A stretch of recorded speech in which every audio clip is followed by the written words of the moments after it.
Tonight, we delve into the shadowy tales of men who claim the highest seat in Christendom not to serve, but to manipulate, deceive, and indulge in every vice known to humankind. These are no pious shepherds tending to flocks. These are men who turned the Vatican into their personal playgrounds. From illicit encounters behind closed doors to unholy alliances with hired blades, these popes remind us that not every pontiff was a saint. Some were tyrants in holy garb. Some were predators with a crown. Some were just plain mad. Before you get too comfortable, remember to show some love for this tale. Hit that like button and subscribe to the channel if our stories keep you hooked. And hey, where are you tuning in from tonight? Let us know in the comments below. Sometimes we tackle stories that help you drift off to sleep, but not tonight. No, tonight's narrative might just have you double-checking your history books and wondering what dark secrets still echo through those marble halls. So, lower the lights. Let the whir of a fan hum in the background if you're into that. And join me as we unearth the decadent secrets of the Vatican's most scandalous occupants. Let's begin with a boy who saw the papal throne as nothing more than a stage for sin. Victor XII, known in whispered circles as the teenage Pope of Ruin. Imagine, a mere 18-year-old, given the power to shape the spiritual destiny of the Western world. No experience, no piety, no intention of anything holy. Victor, born Octavian, was handed the keys to the kingdom in 955 by the sheer will of his dying father, Alaric of Spalto. It was less a divine appointment and more a last-ditch act of family ambition. But what did Victor do with this divine power? Instead of becoming a shepherd, he became a wolf. Roman chroniclers from the era accused him of turning the papal palace into a carnival of depravity. The Lateran residence, once a symbol of sanctity, became a brothel under Victor's rule. Courtesans filled its chambers, and relics that had once been revered were traded away like trinkets to fund his nightly indulgences. Victor's idea of holy rituals, toasting to pagan idols during wine-soaked feasts with his cronies, and throwing dice with bishops instead of guiding his flock. The real tragedy wasn't just the moral rot, it was the chaos he unleashed. His betrayal of his allies, particularly the formidable Emperor Otto I, shattered any illusions of papal dignity. Victor, in secret, brokered deals with Otto's enemies, poking the imperial lion one too many times. Otto, no stranger to betrayal, didn't take kindly to Victor's games. He stormed into Rome, demanding answers. A council was assembled, a gathering of bishops, ready to air every filthy rumor and whispered accusation, and they did not hold back. Charges of bribery, bloodshed, incest, and consorting with spirits were hurled like stones. Victor was forced off his stolen throne. But here's the twist. He didn't stay gone for long. The streets of Rome are fickle, and with the help of loyal mobs, Victor clawed his way back into power. He repaid every slight with vengeance. He didn't just silence his enemies, he mutilated them. He didn't just challenge dissenters, he had them executed. His reign resumed, as wild and depraved as before. Victor's end was as sensational as his rule. In 964, the teenage pope met his final curtain call. Some say a furious husband found Victor in his wife's bed and, in a fit of rage, ended him with a single blow. Others whisper that he died of a stroke mid-tryst, a fitting end for a man whose life was defined by lust and betrayal. Whatever the truth, Victor XII's brief reign left a stain on the papal seat that would echo through the centuries. He didn't just tarnish the holy office, he dragged it through the mud. And in the hall of shame, Victor was not alone. Enter Benedict IX, the pope who turned spiritual authority into a commodity, selling it off like it was a vendor's stall at a market fair. If Victor was the most degenerate teenager to ever wear the papal crown, Benedict was surely the most opportunistic. He didn't just claim the papal seat once, he snatched it 3 times, each more scandalous than the last. Born Theophylactus of Tusculum, Benedict's story began in 1032, when he was still a young man, no older than 20, another child of a powerful family, another pawn of privilege. But unlike some who might feel the weight of holy responsibility, Benedict treated his office like a personal amusement park.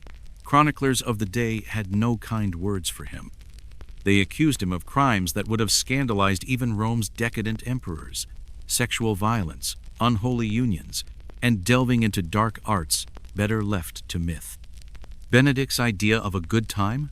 Hosting orgies in the sacred halls of the Vatican, inviting every vice imaginable into spaces meant for prayer. The Roman people, no strangers to political intrigue, had seen plenty of scandal, but even they could not stomach Benedict's brand of corruption. They demanded he step down, and for a time he did. But his hunger for power was insatiable.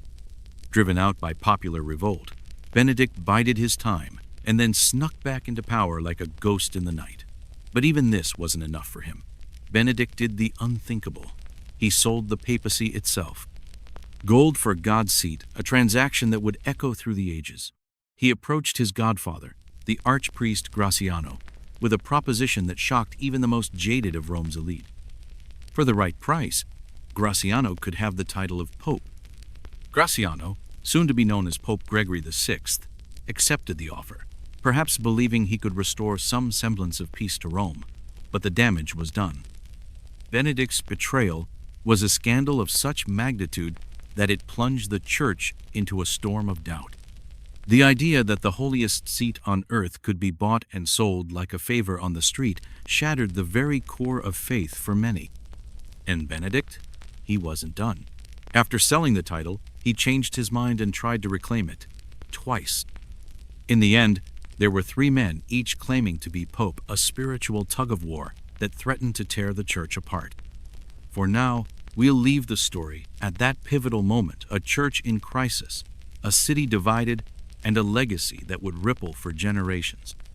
Stay tuned, because what comes next will show just how deep the rot went and how far men would go when they wore the crown of St. Peter.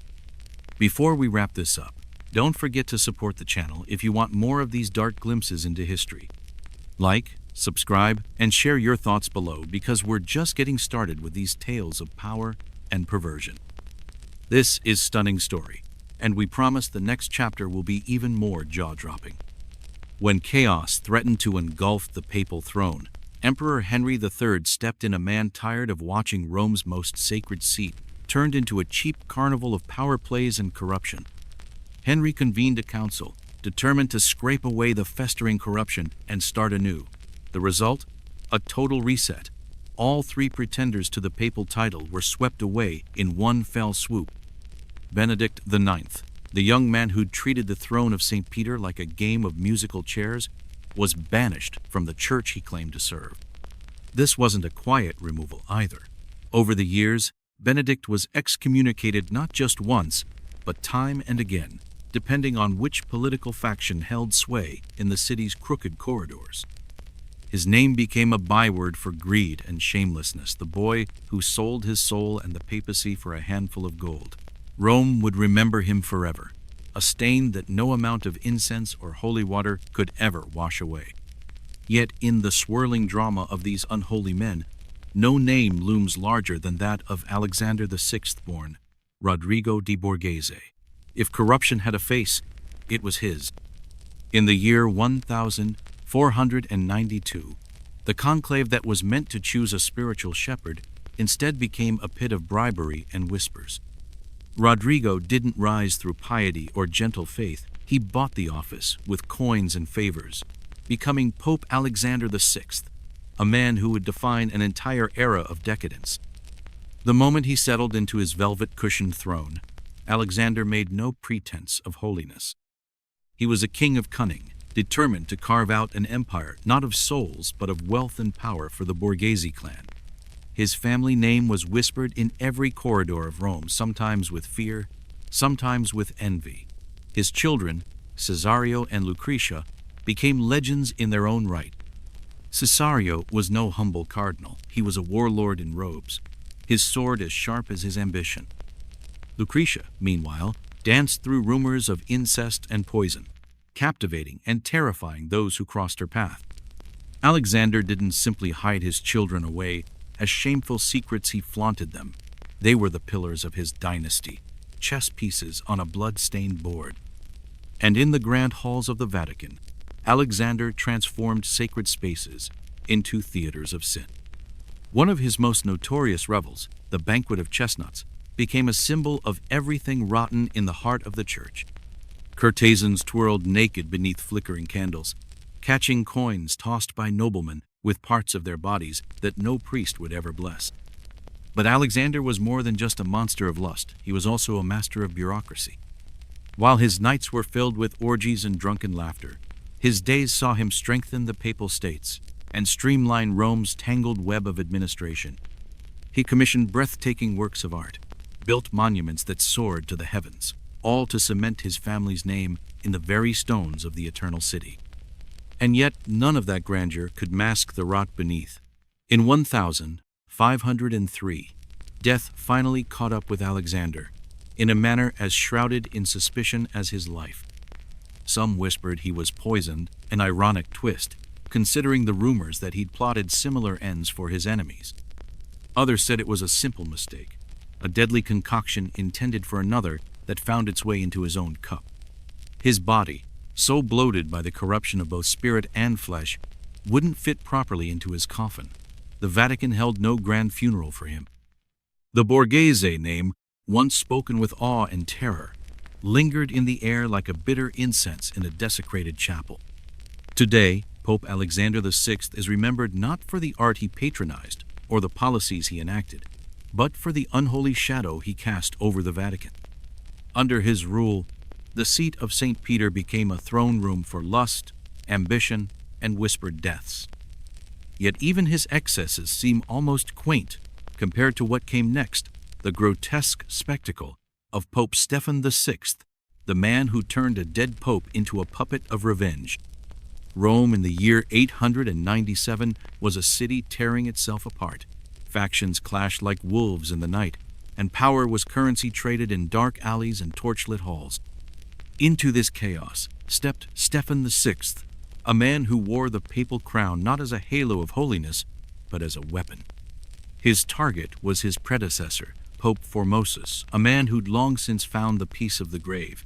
But to Stephen, Formosus's death was no obstacle. If revenge required desecration, so be it. He ordered the corpse of Formosus to be exhumed from its resting place. Decay had already set in the body, a grotesque parody of life. But that didn't stop Stephen. The cadaver was dressed in full papal regalia, the white robes of office wrapped around rotting flesh. It was dragged through the streets of Rome in a macabre parade, a corpse made to stand trial. In the Lateran Basilica, the dead pope was propped on a throne, his empty socket staring into nothing. A deacon was appointed to speak for the corpse, a ventriloquist for the dead, while Stephen hurled accusations with the fervor of a madman. Perjury, violation of sacred law, unworthy ascension to the papacy, the charges piled up like stones on a grave. The faithful watched in horror, their faith tested by this carnival of blasphemy. As the body swayed and slumped on its throne, the air of the basilica grew thick with dread. Stephen was not content to simply condemn Formosus's memory. He wanted to erase him from history itself. When the trial ended, the sentence was as savage as the spectacle. Formosus's papal vestments were ripped from his corpse. His fingers, once used to bless the faithful, were cut from his lifeless hand. The body, stripped of every symbol of holiness, was flung into the river Tiber like so much refuse. It was a scene so grotesque, so morbidly theatrical, that it would echo through history as the cadaver synod, the trial of the dead. But for Stephen, this was more than a perverse display. It was a political power play. By condemning Formosus, he invalidated every bishop and priest ordained by the dead pope, clearing the way for his own loyal followers to seize control of the church's offices. Yet this theater of horror did not bring peace. The people of Rome, already weary of endless bloodshed and betrayal, were outraged. The cadaver synod was the final straw. Riots broke out in the streets. Whispers turned into shouts, and soon, those who had once bowed before Stephen's throne rose up in fury. Months later, the vengeance he had so savagely visited on Formosus came full circle. Stephen was imprisoned in the same city he'd hoped to rule forever. His enemies stormed his cell in the dead of night. their judgment as swift and final as any council's decree. They strangled him in the darkness, and with his death, the chapter of horror he had written was sealed. In the aftermath, the church moved to bury the episode both literally and in the fragile memory of history. Formosis's broken body was recovered from the Tiber's cold embrace, and given a proper burial, his name restored to dignity, if not peace. The cadaver synod was quietly condemned, a shameful scar that would never fully fade. But tonight, we remember because in the halls of the Vatican, history is never just a tale of saints and sinners. It's a mirror, reflecting the darkest corners of human ambition and folly. As always, if these stories captivate you, share your thoughts in the comments, and don't forget to subscribe for more haunting tales from the vaults of history. This is Stunning Story. Stay with us as we continue to unearth the secrets that still echo in the marble halls of power. In the aftermath of the ghastly cadaver trial, the church's conscience stirred. The grotesque farce of propping up a corpse to answer for sins it could no longer commit was too much, even for the hardened hearts of Rome. The council met and swiftly condemned the practice, erasing the cadaver's decrees and forbidding such travesties from ever defiling the Vatican again. But the damage was etched in memory.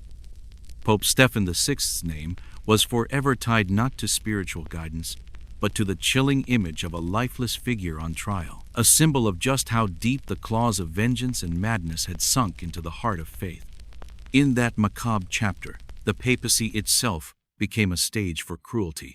Even death offered no sanctuary from the grasp of politics, a truth that would echo in every dark corner of the Vatican.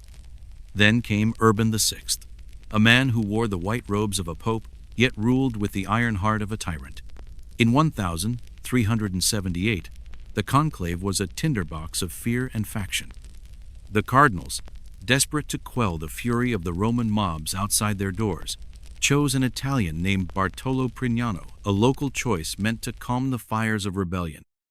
But once enthroned as Pope Urban VI, he proved to be anything but a balm to Rome's seething soul. Urban was no subtle manipulator, no masked charmer. His reign was marked by open suspicion, savage outbursts, and a paranoia that consumed every corner of his court. He didn't advise or persuade, he berated. Cardinals found themselves publicly humiliated, staff beaten for the smallest errors. Whispers spread that Urban's rule was less a reign and more a reign of terror, a blood-red fog that settled over the Vatican and turned the seat of Peter into a throne of dread. Urban's mind grew dark with conspiracy. He believed plots lurked behind every pillar and in every shadow. Rather than addressing the murmurs of discontent among his cardinals, he crushed them beneath his heel. When several prelates tried to slip away, perhaps hoping to find safety or simply escape his madness, Urban seized them. They were thrown into the depths of the Vatican, where their cries echoed through stone corridors like a lament for lost faith. Torture was their daily bread. Some were battered until their bones broke. Others wasted away slowly, their bodies starved of sustenance until death claimed them as a mercy. 5 of these cardinals met an end without trial. Their blood spilled in secret, as Urban's iron will demanded. Rome trembled, and the faithful who had once looked to the Vatican for light found only a black sun of cruelty. Many began to whisper that Urban's election was a lie, that no man who ruled with such venom could be chosen by God. Those whispers turned into a break that would split Christendom in two. A group of cardinals, their hearts hardened by Urban's fury, fled to Avignon. There, they raised up Clement VII as a rival pontiff, igniting the Western Schism, a wound that would fester for nearly 4 decades. Europe fractured. Kings and emperors threw their weight behind one pope or the other, and beneath their banners, the unity of the church bled away. Urban did not relent. He declared his enemies anathema, excommunicating them with a pen dipped in hatred. He surrounded himself with flatterers and thugs, men who whispered only what he wanted to hear, their loyalty bought with favors and blood. As his mind slipped further into darkness, so too did the fortunes of Rome. The city that had once been the heart of the faith became a battlefield of faithless ambition.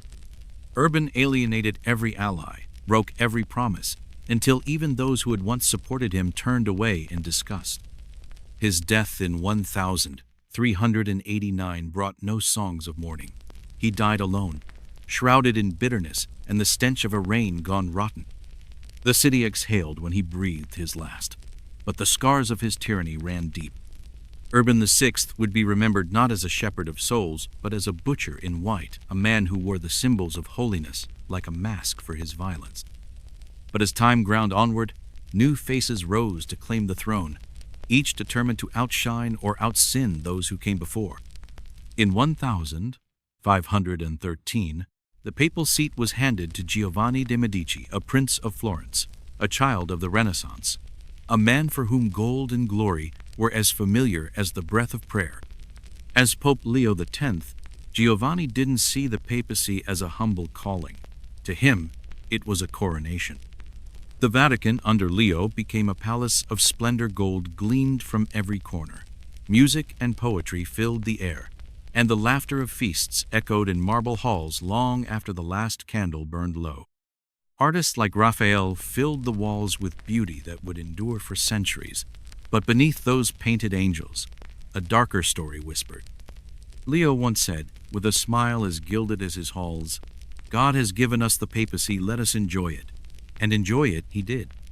The coffers of the church, once filled with the alms of the faithful, drained away into tapestries, banquets, and the dreams of a man who saw himself as both prince and pope. But every feast has its price, and Leo's appetite was insatiable. When the gold ran low, he turned to a new currency, the very souls of the faithful. Under his decree, the sale of indulgences blossomed into a marketplace of salvation. Priests stood in churchyards, voices ringing out promises of a quicker path to heaven. As soon as the coin in the coffer rings, the soul from purgatory springs, they cried. And in every village, every town, the poor and the desperate opened their purses, hoping that with enough silver, their sins might weigh less on the scales of eternity. Coins poured into Rome like a river of molten gold. But so too did the anger of those who saw the church's greed exposed in every jangling coin. In the year 1517, a hammer would fall, but that is a tale for another night. For now, let us linger on the contradictions of Pope Leo X. In his court, art and music flourished like rare flowers, even as the roots of faith withered in the shadow of his ambition. He was no mere pope, he was a Renaissance prince, a man who saw in the church not the promise of salvation, but the chance to carve his name into history in letters of gold. He would die in 1521, his grand visions outlasting his breath, but not the reckoning that was to come. The church he left behind was a palace of wonder and a house of cards, each brick gilded, each crack hidden behind a tapestry. His death would not end the storm he had summoned. If anything, it would only fan the flames higher. This is Stunning Story, and as we trace these dark legacies, remember that history is never just black and white. In the flicker of candlelight in Rome's grand halls, you can still see the ghosts of men who wore the crown of Peter, men who treated it as a throne of conquest or a stage for sin. If these tales captivate your imagination, don't forget to like, subscribe, and share your thoughts below. We have more chapters of betrayal, blood, and brilliance still to come. A monk in Germany had finally reached his limit. His name was Martin Luther, and his fury was a spark that would ignite a fire across all of Europe. In 1517, he strode up to the weathered wooden doors of the church in Wittenberg and hammered his 95 theses into place. A defiant protest against the sale of salvation and the rot festering in the highest offices of the church. Luther's words were a challenge not just to indulgences, but to the very idea that grace could be bought with coin. And how did Pope Leo X, that Renaissance prince swaddled in luxury, respond? With laughter. He dismissed Luther as a drunken German who would find his senses once the wine left his head. But Luther did not sober up in the way Leo hoped. He grew bolder. His words became a wave, rolling out across Europe, and Leo's indifference would prove to be his undoing. When Luther refused to back down, Leo excommunicated him, sealing the monk's name with an official curse. But it was too late. The Reformation had begun, and with it, the unity of Western Christendom cracked like ancient marble. Churches, once bound by the same creed, now faced each other as enemies. The old order Leo had presided over with a poet's flourish and a banker's greed was gone. He died in 1521, burdened by debts he had never fully acknowledged, unaware of the wildfire he had helped to kindle. Leo X is not remembered for the beauty he commissioned or the feasts that dazzled Rome's night. His name endures as the man who sold grace and fractured the soul of Europe, a pope who performed for the crowds and never noticed the ground shifting beneath his feet. But long before Leo, there was another name whispered through the corridors of the Vatican, a name that stank of lust and treachery. That name was Sergius III, a man whose reign in the early 900s birthed what history would later call the pornocracy, the rule of harlots and ambition. Sergius III came to power in a time when the papacy was less a spiritual office and more a blood-soaked prize. Rome was a city of factions, its noble families locked in an endless dance of betrayal. Sergius clawed his way to the top, and when he finally seized the papal crown in 904, he wore it not with humility, but with the cold certainty of a conqueror. His enemies did not fade quietly, they died. Assassinations paved the path to his throne, and Sergius watched with a calculating eye as each rival fell. But it was not just his political cunning that made his reign infamous. It was his entanglement with Marcia, a noblewoman whose family, the Theophylacts, held Rome in a velvet-covered iron grip. Marcia was young when Sergius took her as his mistress, a teenager, still learning the weight of power and desire. From their affair came a child, a boy who would one day become Pope John XI. The Roman streets buzzed with rumors, priests muttering in the shadows about a pope who had fathered another pope. But in the world Sergius had crafted, scandal was as common as prayer. He filled the Vatican's halls with his allies, men loyal to him through blood or coin, and silenced any voice that questioned his dominion. Even the memory of the dead was not safe. Sergius took the corpse of Pope Formosus, that pitiful relic of the cadaver synod, and had him recondemned, buried once more without the slightest whisper of honor. Under Sergius, the Vatican was not a sanctuary, it was a fortress of vice. Church offices were sold to the highest bidder. Secret deals were struck in candlelit chambers. The seat of Peter had become a family enterprise, a crown passed through bloodlines rather than bestowed by faith. He died in 911, still gripping the power he had bled for, still feared but never revered. Sergius III might not be as infamous as the Borgias or the Medici, but his reign marked the beginning of nearly 6 decades where the Vatican was little more than a puppet stage for Rome's most ruthless family.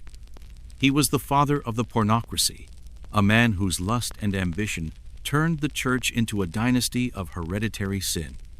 But if Sergius ruled with cunning and seduction, another pope would come, who ruled with thunder and fury, Boniface VIII, the man who dared to call himself God on earth.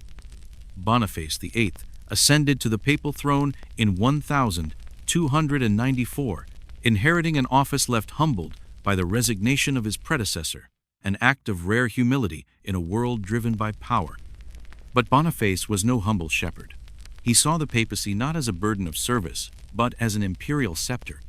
He famously declared, "I am Caesar, I am emperor," a proclamation that left no room for doubt or dissent. His pride crystallized in his bull, Unam Sanctum, a decree that placed submission to the Pope as the only path to salvation. Boniface did not merely claim spiritual authority, he laid claim to the very souls of kings and emperors, proclaiming himself the ultimate ruler of all Christendom. But his greatest test would come in the form of King Philip IV of France, a monarch as cunning as he was ruthless. When Boniface attempted to meddle in the kingdom's affairs, especially its taxation of the clergy, Philip pushed back with a fury that matched the Pope's own. He hurled accusations of heresy, sexual depravity, and even witchcraft at the pontiff, a bold challenge to papal supremacy. The confrontation reached its violent climax in 1303. Armed men, allies of the French king, stormed Boniface's residence in Anagni. They dragged the old pope from his chamber and slapped him across the face, a blow that cracked more than just flesh. For 3 days, the spiritual leader of Europe was held captive, a prisoner in the very halls he had once ruled with divine arrogance. Though he was freed, Boniface did not survive the ordeal.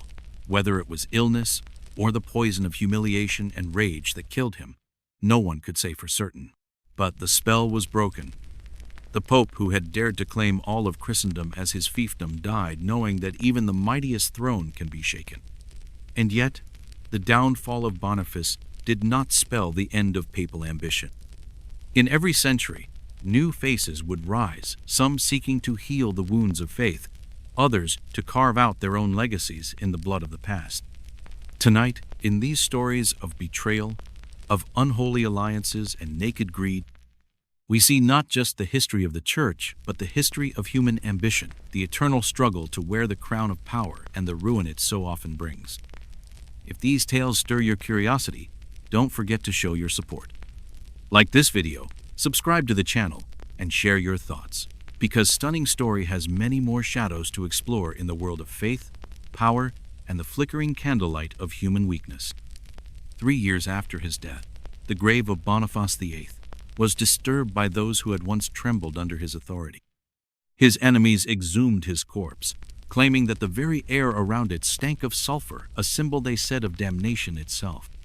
This act was more than just desecration. It was a final insult, a statement that even in death, Boniface's arrogance and pride had doomed him. And when the poet Dante Alighieri picked up his pen to write the Divine Comedy, he did not spare the memory of this fallen pope. In the swirling circles of hell, Boniface was placed in the 8th circle, a ring of eternal torment reserved for corrupt churchmen, where deceit dripped from every word and betrayal was currency. Pope Boniface VIII would forever be remembered not for piety, but for pushing papal arrogance to its very breaking point. In his mind, he was a ruler above all others, an emperor of faith and flesh. But in reaching for godhood, he almost obliterated the respect the world once held for the throne of St. Peter. His story is a warning, a testament to how the sacred can become profane when wielded without humility. When power loses its conscience, it becomes a tyranny cloaked in robes of holiness. But ambition would always find a new name to wear, and so history turned its gaze to Innocent III, a man whose very name seemed an irony. Crowned Pope in 1198, Innocent III was one of the most commanding figures ever to hold the keys of St. Peter. But unlike those who bathed in personal pleasure, Innocent's hunger was for conquest itself. He didn't wield gold or charm, he wielded the sword. Under his iron hand, the papacy became a kingdom of blood and fire, a crusading empire determined to bring the world to heel. He launched the Fourth Crusade, a campaign declared to reclaim Jerusalem and cleanse the Holy Land. But the men who marched under his banner never reached those distant shores. Their swords turned not east but west, their eyes set not on infidels, but on fellow Christians. In 1204, they reached Constantinople, the beating heart of the Byzantine Empire, a city that had stood for 1,000 years as a bastion of faith and wealth. There, the Crusaders did not find glory, they found plunder. Churches were stripped bare, relics stolen, altars desecrated, nuns were dragged from cloisters, their prayers silenced by screams. A city that had once been a jewel of Christendom was reduced to smoldering ruin, all in the name of a pope who claimed to speak for God. Innocent III professed outrage when word of the sack reached his ears. But by then, the relics of Constantinople were already flowing into Rome, and the pope's treasury swelled with stolen gold. His condemnation was a half-hearted prayer over a grave he himself had dug. Yet the horror of Constantinople was only part of Innocent's bloody legacy. Closer to home, in the green fields of southern France, another campaign was brewing. The Cathars, a Christian sect with unorthodox ideas, were gaining followers, and their teachings threatened to loosen Rome's iron grip on faith. Innocent did not send priests to debate them, he sent soldiers. The Albigensian Crusade was a war waged not in distant lands, but in the very heart of Christendom. In 1209, the city of Béziers was besieged. When soldiers asked how to tell heretic from believer, the answer was as cold as it was final. Kill them all. God will sort them out. 20,000 souls perished, men, women, children, their blood soaking the earth where prayers had once been whispered. Under Innocent III, heresy was not to be reasoned with or debated, it was to be exterminated. And in those fires of righteous slaughter, the seeds of the Inquisition, that dread tribunal of faith and fear, were quietly sown.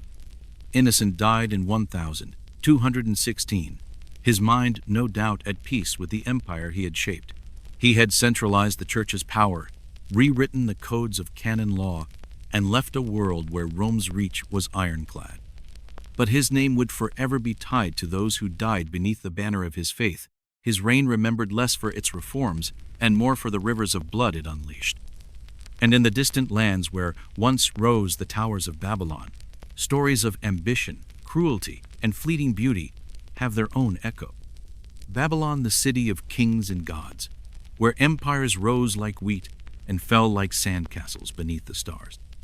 There, they say, stood the Hanging Gardens, a marvel that seemed to defy the very laws of nature. It was not a garden sprawled across gentle hills, but a wonder that reached for the sky itself, a mountain of green suspended in the air. Layer upon layer of terraces, each one alive, with color and fragrance, palms that waved in the desert wind, vines that spilled like emerald rivers down stone walls. Water, the lifeblood of Babylon's dream, flowed through hidden channels, cool and sweet, in a land of heat and dust. Fruit trees flourished where no orchard should grow, and flowers spilled their perfume into the air, a promise of beauty in a kingdom of brick and stone. To stand before the Hanging Gardens, they said, was to stand before a man-made Eden, a place where the works of men reached up to brush the feet of the gods. It was a testament to ambition, the kind that builds wonders, and the kind that buries them in the dust of ages. Innocent III's crusades were no hanging gardens. They were no green oasis in a sun-baked land. They were towers of fire and blades, monuments to the darkness that festers when faith becomes a weapon. Tonight, we remember these tales not as distant echoes, but as lessons carved into the marble of history. When faith is wielded as a tool of conquest, when pride blinds the eyes of those meant to guide, the result is always the same rivers of blood and empires of dust. If these stories of ambition and betrayal have left you curious, don't forget to show your support. Like this video, subscribe to the channel, and share your thoughts below. This is Stunning Story, and our journey into the heart of human darkness is far from over. In the years that followed his death, Boniface's name refused to rest.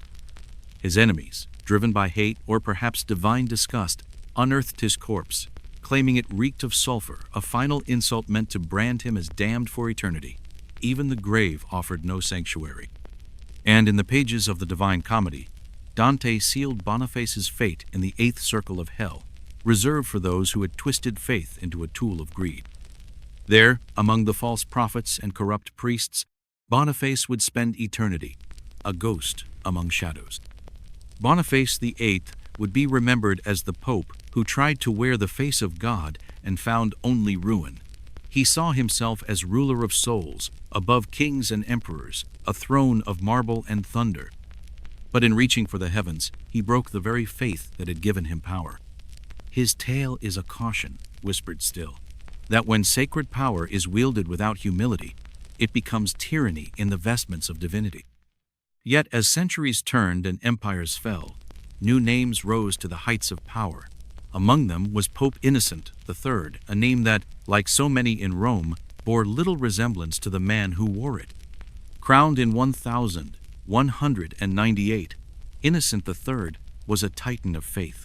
But his faith was not in peace or mercy. His faith was in the sword. Where others had sought pleasure or gold, Innocent sought conquest. Under his rule, the Church was no longer just a house of prayer, it was an empire of warriors, an army in white. The Fourth Crusade, declared with fiery sermons, was meant to reclaim Jerusalem, to wash the Holy Land in the blood of infidels. But like so many dreams of purity, it twisted into something monstrous. The Crusaders never reached Jerusalem. Instead, They turned their wrath upon Constantinople, a city that had stood for 1,000 years as a bastion of Eastern Christianity. In 1204, they broke through its walls and found not salvation, but plunder. Churches were looted, relics carried away in the hands of men who sang hymns as they stole. Nuns were raped in the name of God, and the great mosaics of Byzantium were shattered beneath booted feet. Constantinople burned while Innocent watched from afar. He feigned outrage, sending letters of condemnation long after the blood had dried. But Rome's coffers swelled with spoils, and the wealth of the East flowed into his grasp. In the shadows of the ruins, his empire grew. Yet even that was not enough. In the green hills of southern France, another war was brewing. The Cathars, a sect that saw the world as a place of dualities, light and shadow, spirit and flesh, threatened the iron authority of Rome. Innocent did not send priests to debate them. He sent knights to kill them. The Albigensian Crusade was a war not of East against West, but of brother against brother. In 1209, the city of Béziers fell to the Crusaders. When they asked how to tell the Cathar from the faithful Catholic, the answer came cold and clear: kill them all. God will know his own. 20,000 souls were slaughtered, men, women, children. Blood stained the fields where prayers had once risen like incense. Under Innocent III, heresy was not a question of faith but a crime of blood. And in that blood, the seeds of the Inquisition, a future where the fires of faith would consume even the faithful, took root. In 1216, Innocent died, his mind at peace, perhaps, with the empire he had shaped. He left behind a church whose authority was iron, whose wealth was unchallenged, and whose name was forever stained with the cries of those who had died in its name. As the centuries turned, Rome's shadows deepened. And in a distant land, where the sun baked the earth into cracked mosaics of dust, another legend took root, one that spoke not of blood and conquest, but of beauty suspended in the air. Babylon, a city of dreams and kings, where the Euphrates carved a silver path through the dust of empires. A city of towering walls and glittering gates, where the Ishtar Gate rose in a blaze of cobalt and gold. In this place of splendor and shadow, a story took shape, a story of a garden that defied the very sky. The Hanging Gardens of Babylon, a wonder that shimmered between memory and myth. Greek and Roman chroniclers, men like Strabo and Philo of Byzantium, wrote of it with awe. They described terraces rising one above the other, like steps to heaven, each layer bursting with green life where only dust should reign. But here is the riddle. No Babylonian tablet speaks of it. No stone marker says, "Here it stood." No ruin remains to bear silent witness. All we have are the words of men who never saw it, who wrote of its splendor from afar. Could something so grand, so impossibly beautiful, have simply vanished? Or worse, could it have never existed at all? Yet the legend persists, and perhaps it endures because it is too beautiful to let die. A story of a king, Nebuchadnezzar II, who rose to power in the 6th century BCE, a man who conquered kingdoms and reshaped the world in bricks and blood. And yet, in the heart of that conqueror, they say, was a man who loved. The tale tells of a queen, Amatis, from the forested hills of Media, far from Babylon's dust and heat. She longed for the green of her homeland, the soft whisper of leaves in the wind. And so Nebuchadnezzar, the king who could have built only walls, built instead a mountain of gardens for her. Not a courtyard, not a grove, but a living staircase of green that reached for the sky. Terraces layered like the hills she missed, each one bursting with palms and flowering vines. Water trickled through hidden channels, feeding life where there should have been only sun-baked stone, a paradise carved from the dreams of a homesick queen. Greek historians spoke of the gardens as if they had seen them themselves, though they had not. They wrote of irrigation systems that lifted water from the Euphrates in endless streams. They described vaults of brick and asphalt, layered with earth so deep that trees could root and reach for the sky. Could such a wonder be real? In Babylon, a city of ambition and mastery, It is not hard to believe that a king might dare to challenge the very sun. The gardens, if they existed, would have been more than a marvel. They would have been a testament to the power of love and the audacity of human imagination. To keep such a garden alive in the desert's embrace would have required more than green thumbs. It would have required genius.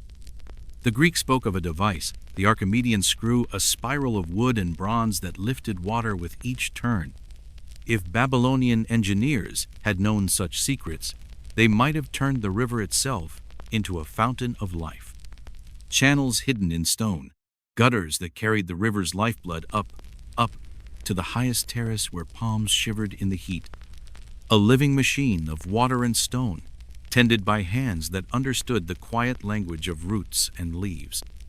And in this dream, perhaps, is the truth, that even in the harshest land, where the sun scorched the earth and conquest was a king's first love, there could still bloom something tender, a garden for a queen who missed the forest song. Whether the hanging gardens were real or just the dream of poets, they endure. In the whispered verses of ancient bards, in the brushstrokes of artists who painted green life against blue desert skies, in the hope that somewhere beneath the dust of centuries, roots still sleep, waiting for water, waiting for the sun. This is Stunning Story. If these ancient echoes have stirred your imagination, show your support. Like, subscribe, and share your thoughts below. There are more wonders to uncover, more shadows to light. Stay with us as we journey deeper into the legends that time refuses to bury. Beneath the rich canopy of green that seemed to float above the desert, a hidden world thrived. Workers, cloaked in the hush of dawn and the secret cool of dusk, tended not just the blossoms but the lifeblood of the hanging gardens themselves. They moved in the shadow of fronds, tending to the hidden pipes and ancient contraptions that lifted water to feed the forest in the sky. To the casual observer, the garden breathed like a living thing, lush and effortless, a miracle of green where none should have grown. For the ancients who beheld it or believed they did, the gardens must have seemed like a conjuring trick of the gods, a forest sculpted from air, a hill of leaves and blossoms that defied the sun's harsh decree. No other city could boast such a wonder, a floating forest in a world of dust and heat. Yet to modern archaeologists, the hanging gardens remain an enigma. Could such technology truly have existed in the 6th century BCE? Or are we underestimating the brilliance of ancient minds? Perhaps it was that blend of ambition and devotion, a king's love made manifest in earth and water, that birthed the wonder. And maybe that's what makes the hanging gardens so magnetic even now. Not just their beauty, but the quiet message they carried, that even in a desert of cruelty and conquest, the impossible could bloom.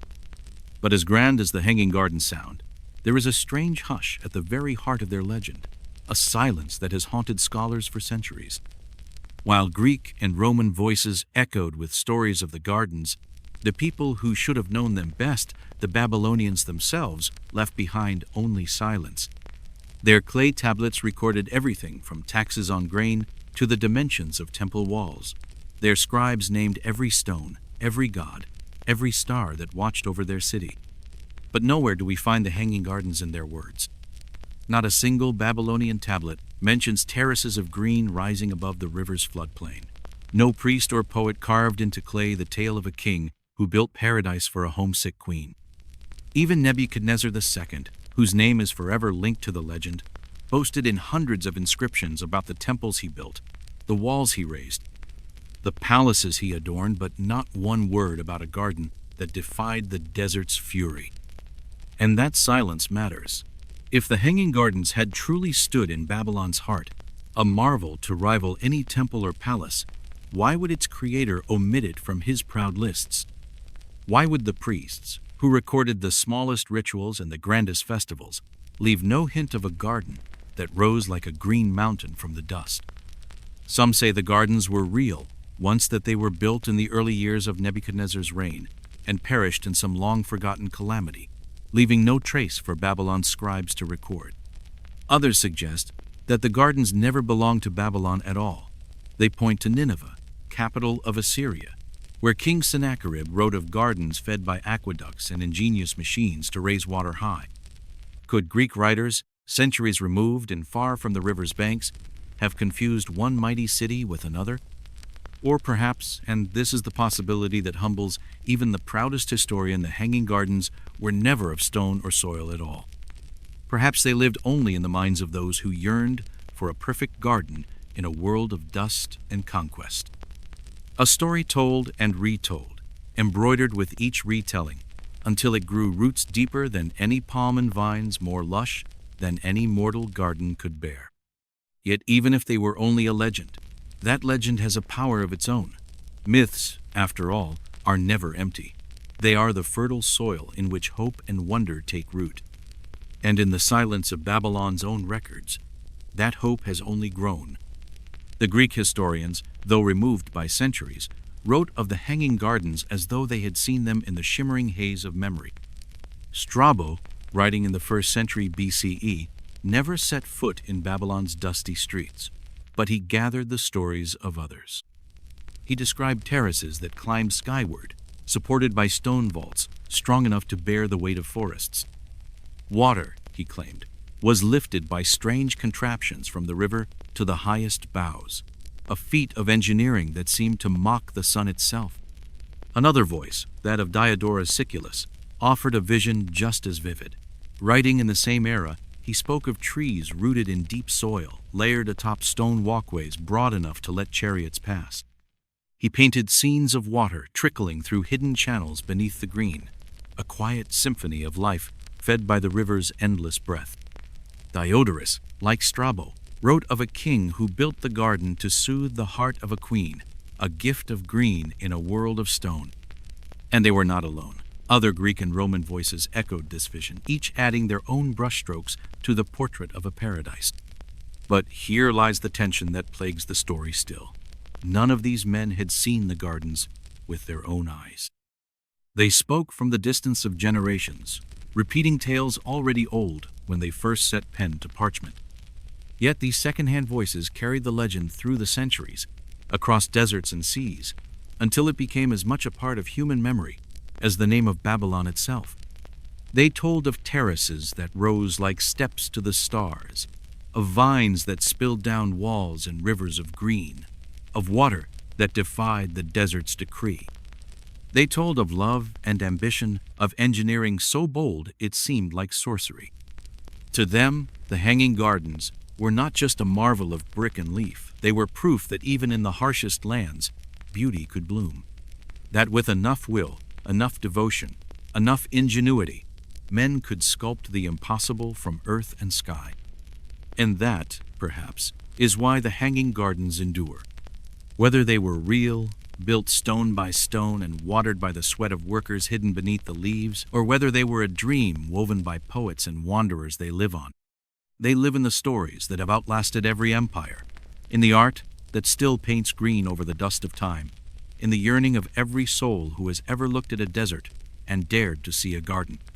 This is Stunning Story, and tonight we have traced the legend of a wonder that may never have been but whose roots have twined around the human heart for millennia.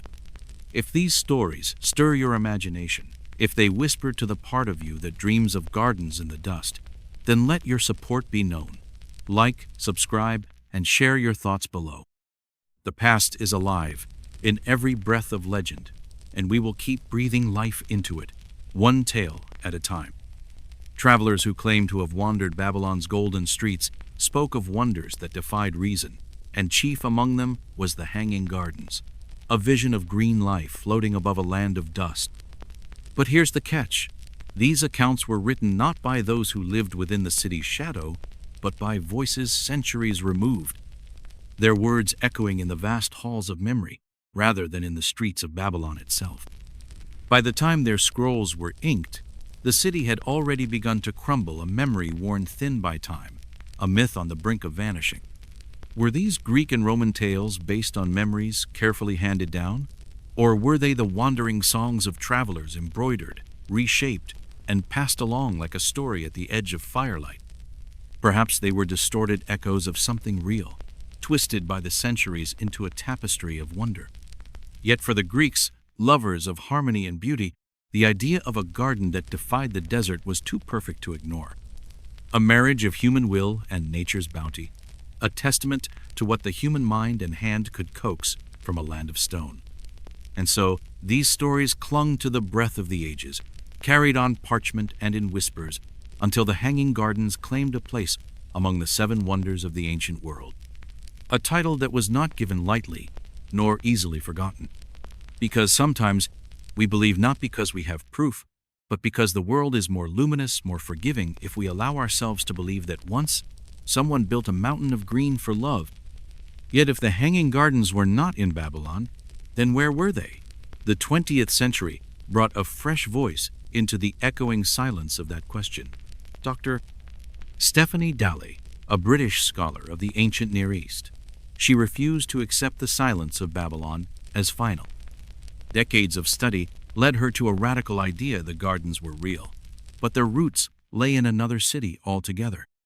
Nineveh, capital of the Assyrian Empire, seated far to the north along the slow, winding Tigris.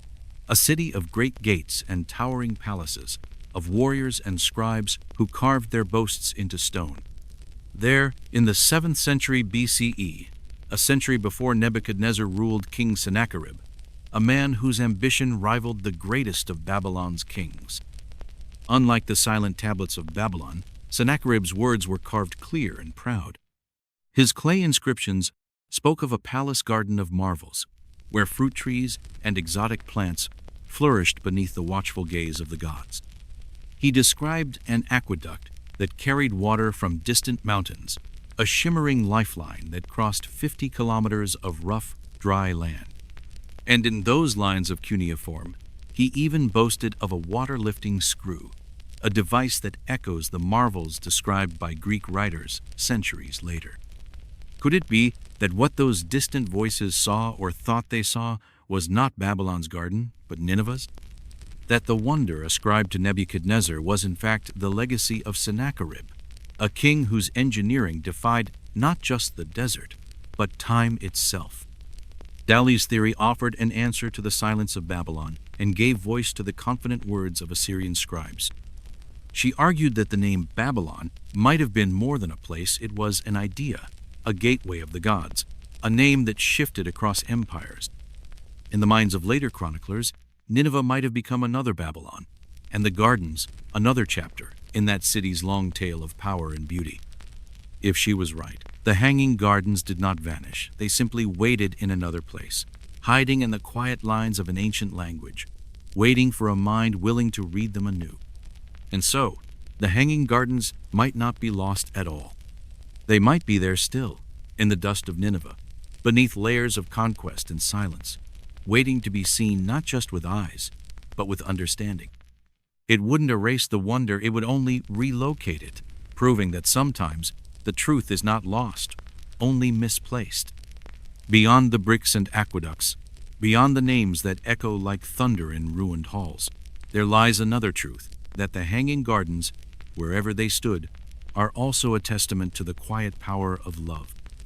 According to later traditions, the gardens were not born of imperial pride or holy ambition. They were the breath of a king's devotion. They say King Nebuchadnezzar II did not raise those green terraces for conquest or for show, but for Amytis, his queen, a woman far from the forests and hills that had cradled her childhood. Amytis, daughter of Media, came to Babylon to find only heat and dust, endless plains of cracked earth where rivers moved slowly under a sun that never relented. In the shadow of those walls, she carried her memories of green hills and cool breezes, of a land that smelled of rain. And the king, so the story goes, saw her sorrow. In the hush of his palace, beneath the weight of empire, he promised her something no other king could give. A garden not of Babylon, but of her memory. He summoned architects, engineers, and slavesmen who carved the city's name into stone and carried water from the river's embrace. They built not a fortress, but a mountain of green that climbed toward the sky, vines twisting like songs of home in a land of blazing light. No tablet confirms her name. No cuneiform line speaks of her tears or his vow. Yet the story endures, soft and persistent, because it touches the part of us that longs to believe that even in the harshest places, love can take root and bloom. Maybe that's why the hanging gardens endure in our memory, because they are more than stone and soil. They are a testament to human yearning, to the simple miracle of giving life where only dust should reign. A monument not just of power, but of the quiet hope that somewhere, even if only in the heart, a garden can still grow. This is Stunning Story, and tonight we've wandered through myths and memories, through the silent streets of Babylon and the bold walls of Nineveh, searching for a wonder that may never have been, yet lives on in every whisper of green against the sun. If these tales move you, if they stir something in that part of you that dreams of gardens in the desert, let your voice join ours. Like, subscribe, and share your thoughts below, because in these ancient echoes, there are always more mysteries waiting to be told. The story of the Hanging Gardens has echoed through time not just because of its grandeur, but because it's easy to believe, and perhaps easier to want to believe, that in the heart of one of the world's greatest cities, a king might have built a mountain of green not for glory, but for love. That, in an empire forged in dust and blood, someone paused long enough to think of a single soul who felt lost in a foreign land. That's what gives the Hanging Gardens their enduring power. Not just that they might have defied gravity or desert winds, but that in legend at least they were born from devotion, not to empire or God, but to a woman. In that version, the garden is more than a feat of engineering. It's a quiet rebellion in a world of conquest, a promise made leaf by leaf, stone by stone, drop by drop. Even if the Hanging Gardens never existed in brick and blossom, the love that built them, or the hope of that love, still does. If they ever stood, if their terraces did rise in the shimmering haze of Babylon, where did they go? Great wonders do not always fall with a crash. Sometimes they slip away like a breath at dusk. The city that cradled them, Babylon, once the pride of Mesopotamia, endured centuries of conquest and slow decay. After the fall of the Neo-Babylonian Empire, Babylon fell into Persian hands, then Greek, then Parthian. Each conqueror left a mark, but none nurtured the splendor Nebuchadnezzar had wrought. The bricks he stacked in patient rows were torn down to raise new cities. The earthquakes that rattled the plains cracked walls and split gates. The sands of the desert, driven by relentless winds, swept in to bury gardens and temples alike. By the time Alexander the Great arrived in the 4th century BCE, Babylon was already a whisper. The conqueror dreamed of restoring it, of making it the heart of a new empire. But he died before the first stone could be laid. Without a patron, the city that once housed ziggurats and feasts was left to rot in the sun. No one knows when the gardens fell. Maybe they were dismantled by hands greedy for brick and bronze. Maybe they simply crumbled from neglect, their hidden channels of water silenced by time. Or maybe they never rose at all, existing only in the words of travelers and the sighs of poets, a story too beautiful to question.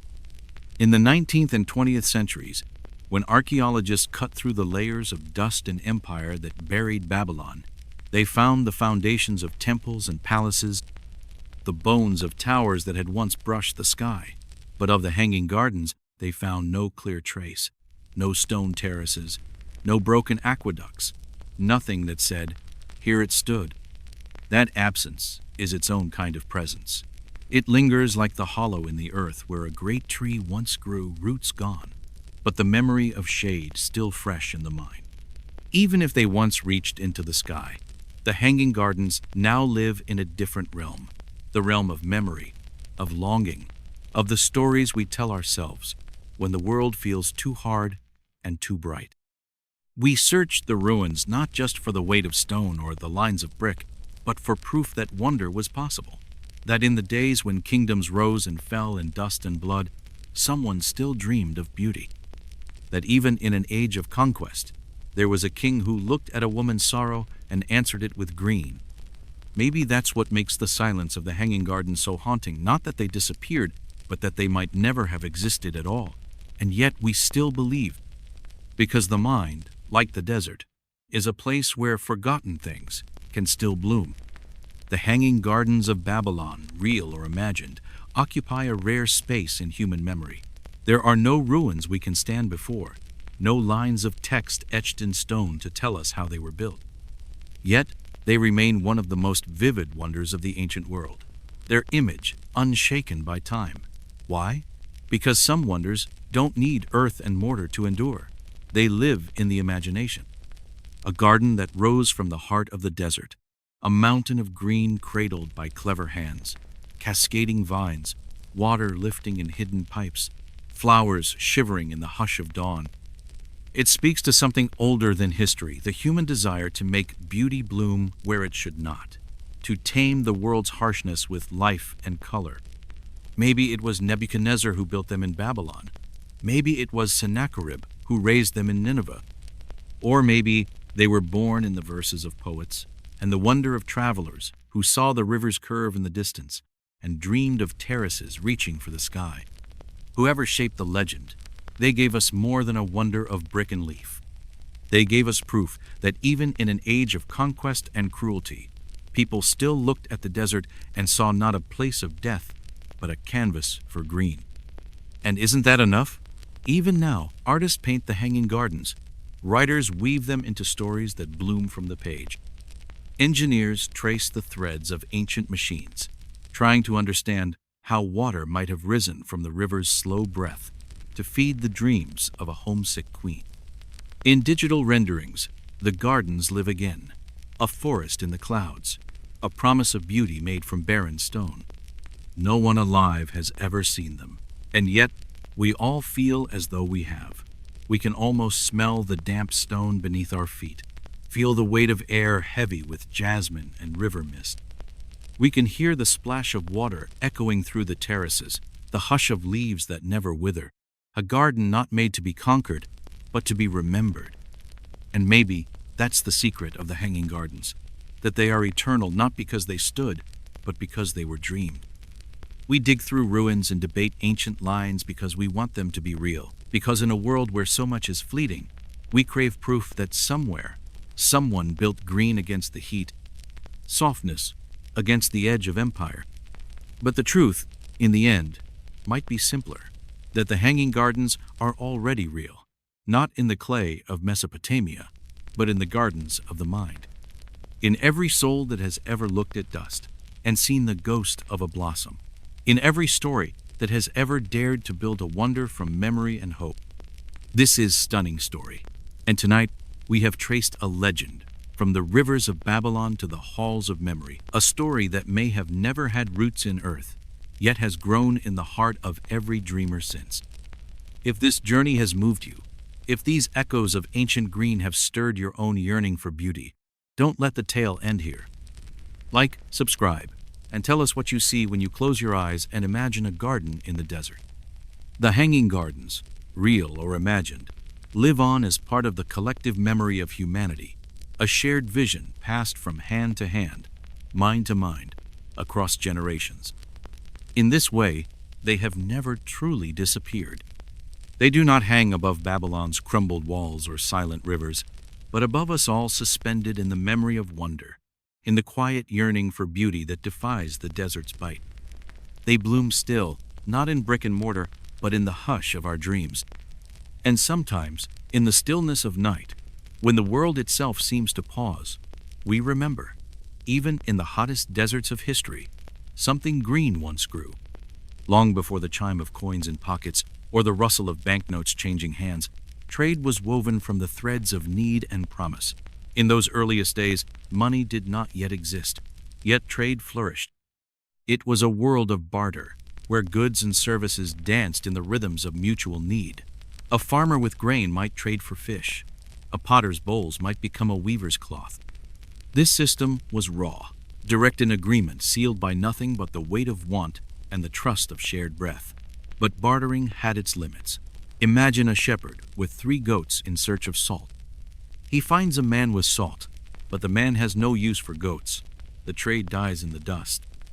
This is the ancient dilemma known as the coincidence of wants, the challenge of finding someone who has what you need and needs what you have. In the tight circles of small villages, where faces were familiar and trust was a living thing, bartering worked well enough. But as those circles grew into towns, then cities, then kingdoms, bartering grew clumsy. It slowed the pulse of trade. A better way was needed. a bridge to carry value from one hand to the next. Communities began to search for objects that could hold that value, not because they were useful, but because everyone agreed they meant something. They needed to be portable, durable, hard to fake. And most importantly, they needed to be trusted. Sometimes, that trust took the form of livestock. In some lands, a goat might be worth 2 chickens or 10 bushels of grain. In other cultures, salt became currency so precious that Roman soldiers were paid their salarium in white crystals, the word salary itself born from those ancient wages. Elsewhere, value was found in tools and weapons. In the Stone Age, polished axe heads glistened in the sun, traded not for chopping wood, but for the weight they carried in the eyes of the people. In ancient China, bronze blades were more than weapons, they were promises of worth, measured and handed down through generations. These were not yet money, not in the way we know today, but they were a bridge, the first step from bartering to currency. They allowed people to assign abstract worth to physical goods. More importantly, they gave birth to the idea that value could be stored and carried, that it could exist apart from the sweat and soil of the farm. Before coins, before numbers stamped in silver or gold, there was a simpler truth. Currency was first and foremost a promise, a bond forged in human need and trust. It was not minted in any king's treasury, but in the quiet understanding that trade could not live without faith. As human societies grew, bartering frayed at the edges. Trade needed something smoother, something that could glide from hand to hand without the friction of unmet wants. Slowly, quietly, communities began to adopt objects that held no immediate purpose, but whose worth was agreed upon by all. This was the birth of proto-currency, the first faint pulse of the money we know today. One of the earliest and most beautiful examples came from the seas themselves, the cowrie shell. Smooth and white, its gentle curve held in 1,000 palms from Africa to China. It was beautiful, rare, hard to forge. Cowries were strung like beads, carried like treasure, traded like promises in markets where voices rose and fell like the tides. In some African kingdoms, the cowrie was not just a token of trade. It was a measure of power, a symbol of kingship. Great sacks of cowries were guarded in royal treasuries, gleaming in the flicker of torchlight like the coins of a future age. In ancient China, bronze cowries were cast and carried a metal memory of the shells that once came from oceans far beyond the desert's edge. Cowries were not alone. In the cradle of civilization, Mesopotamia, silver was weighed and measured in lumps called shekels. No coin, no stamp, just the weight of promise in the merchant's scale. Contracts were etched in clay, each line a testament to trust and trade. In bustling cities, silver moved from hand to hand, binding farmer to merchant, merchant to traveler, in a quiet dance of commerce. And far across the seas, in the jungles of Mesoamerica, another currency took root. The Aztecs prized cacao beans not just for the drink that would one day be called chocolate, but as currency itself. 10 beans might buy a rabbit, 100, a woven cloak. In the market stalls of Tenochtitlan, the air smelled of roasted cacao, and trade hummed to the sweet pulse of possibility. What united these early forms of money, cowries, silver lumps, cacao beans, was not their beauty or their rarity alone. It was the trust they carried. Each shell, each weighed handful of silver, each small brown bean was a promise that this had value, that tomorrow it would still have worth. In that trust, trade was born, and with it, the first faint outlines of the economies that would one day shape empires. These objects did not just change trade, they changed the way people thought. They turned value into something that could be stored, saved, spent.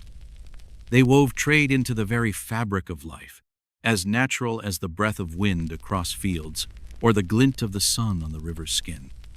In those early days, money was not just a tool, it was a language, a way to speak without words, a quiet agreement that whispered through markets and fields, across oceans and ages. I trust you. You trust me. Let us trade. This is Stunning Story, and tonight we have traced the journey from green gardens suspended in memory to the first echoes of trade and currency. From the promise of water in a desert to the promise of value in a shell or a bean, these tales remind us that even in the most barren landscapes, the seeds of hope and ambition will take root. If this journey stirs something in you, if it makes you see the threads that bind us across time, show your support. Like, subscribe, and share your thoughts below. Because in the hum of ancient marketplaces and the hush of forgotten gardens, there are always more stories waiting to be told. In the bustling heart of the ancient world, coins jingled on ropes, strung around waists like makeshift wallets, bronze discs that told stories in every gleam. These coins bore the marks of dynasties and the weight of empires, their shapes not just practical but poetic. Each coin was a mirror of belief, square to honor the earth's steady ground, circle to touch the endless sky. The act of minting money was more than craft, it was transformation. Coins turned value into something permanent, a promise cast in metal. They didn't just buy bread or grain, they bought trust. They bought the right to trade, to travel, to build, and to conquer. In every stamped image, a god, a king, a creature from myth money whispered a deeper message. This is power. This is law. This is order. Currency was no longer born of barter's soft talk. It was born of command, carrying the voice of rulers across rivers and borders. Nowhere did this voice boom louder than in Rome. The Romans took what others had begun and honed it to an empire's edge. By the time of the Roman Republic, coins were more than tokens. They were the pulse of daily life. Bronze, silver, gold, each carefully weighed, each minted with care, each telling a story that traveled as far as any legion's spear. The earliest Roman coins were simple lumps of bronze, heavy and honest. But as the empire's dreams grew taller than its temples, those lumps became coins of elegance and design. The humble bronze coin laid the foundation. But soon, silver shone brighter in Roman hands. The denarius emerged, a silver promise that crossed the empire's roads, a soldier's pay, a merchant's profit, a household's daily trade. Each denarius carried two faces. On one side, the empire's heart, a god, a figure of triumph, or of victory etched in shining relief. On the other, the emperor's face, his profile, a quiet command in every transaction. Bread and wine bought in a market, taxes paid in a dusty courtyard, each exchange a whisper of power, a moment when the empire spoke in metal. Coins were propaganda you could hold in your hand. Even as a farmer bartered for grain or a merchant haggled for dyes, the emperor's gaze was there, stamped and silent, reminding everyone who ruled. The Romans understood. Control the coin, and you control the world it flows through. The system was complex and fluid, a dance of value that shifted with empire's breath. Bronze for the market, silver for soldiers, gold for the grand halls of the elite. Rome's mints worked tirelessly, turning metal into memory. And as Rome expanded, it absorbed the currencies of the lands it claimed. Local coins were gathered, melted, and reborn under Roman authority. This was not just conquest, it was order. From the cold shores of Britain to the warm sands of Judea, Roman coinage tied the empire together in an unbroken chain of commerce. But even the mightiest systems crack. As the centuries wore on and the empire's edges frayed under wars and ambition, Rome's money felt the strain. The state began to cheat the coin, mixing lesser metals into silver and gold, stretching value thin. The denarius lost its gleam, and trust waned. Inflation rose like a tide, swallowing fortunes and shaking faith. Yet the coins endured. Roman money traveled farther than any soldier's march. It washed up in the marketplaces of India. It surfaced in the fjords of Scandinavia. It lay buried in hoards, hidden from raiders, lost in riverbeds, waiting centuries to whisper their stories once more. When the empire fell, the coins remained relics of a civilization that had learned the oldest lesson of power: shape the coin, and you shape the world. While Rome's bronze and silver cast their long shadow across Europe, ancient Asia was busy crafting its own currency stories just as intricate, sometimes even more enduring. In China, the evolution of money took a path as winding and rich as the Yellow River. Their first coins did not shine round and smooth. They came in shapes that echoed daily life: spade money, knife money, bell-shaped coins that clinked like temple chimes in the hand. These shapes held practical meaning, echoes of work, of harvests, of the tools that fed and clothed a kingdom. As trade grew and cities rose like mountain peaks, the need for unity and order pressed close. The Chinese began to shape their money into round coins, each with a square hole at its heart. These coins, strung together on cords like a merchant's rosary, were worn at the waist, hidden in walls, carried across mountains and rivers. 1,000 coins looped in a belt, a weight of wealth and trust at the traveler's hip. But there was more to these coins than trade. Their very shape was a prayer: the circle for heaven's endless sky, the square for earth's solid strength. Every transaction was an act of balance, of harmony between what lay above and what lay below. Bronze marked with careful characters, each coin bore the name of a dynasty, the breath of an emperor, the promise of a kingdom that reached as far as any horizon. Where Roman coins changed with every new ruler's face, Chinese coins kept their shape through centuries. This quiet continuity was more than tradition, it was stability. In a world of shifting powers, the round coin with the square heart reminded everyone that some truths earth below, sky above do not change. Farther south and west, in the rich lands of India, currency found its own early shape. As far back as the 6th century BCE, small silver pieces called punch-marked coins were exchanged in busy markets. These coins were not uniform, each one a tiny work of art, marked with a scatter of symbols: suns, moons, animals, kings. They were weighed in the hand, counted out in the hush of dawn-lit markets. They spoke of trade that reached beyond the horizon, of merchants who carried stories as well as spices. In every place, from Rome's marble streets to China's bustling bazaars to India's fragrant marketplaces, money took shape not just in metal, but in trust. Coins were more than currency. They were the quiet heartbeat of empire, the proof that even the smallest disk of bronze or silver could carry the weight of the world's dreams. This is Stunning Story, and tonight we have watched how the echo of value rose from the dust of barter, cast in bronze, silver, and gold, carried by emperors and merchants alike. Coins are more than metal. They are the stories we share, the promises we make, the ways we bind ourselves to one another across time and distance. If this journey through ancient currency has sparked your curiosity, don't let it end here. Like, subscribe, and share your thoughts, because in every coin, in every forgotten market, there are echoes of the past waiting to be heard. And we at Stunning Story will keep listening, bringing these whispers back to life. The coins of ancient India carried more than images of rulers. They spoke in the quiet language of nature. Suns, elephants, hills, symbols rather than faces, whispers of faith and power, in a land where trade wove together the silk routes of Asia and the salt-swept seaports of the south. In these coins, you could read the land itself a testament to the rivers and mountains that fed the markets, to the deities who watched over every harvest. Meanwhile, to the north and east, the Silk Road snaked its winding path through deserts and across mountains, a river of trade that never stilled. Along its dusty trails flowed not just silk and spices, but the very idea of wealth itself. Coins from Chinese emperors, stamped with dragons and the seal of heaven. Silver denarii from Roman Caesars, bearing the sharp profile of empire.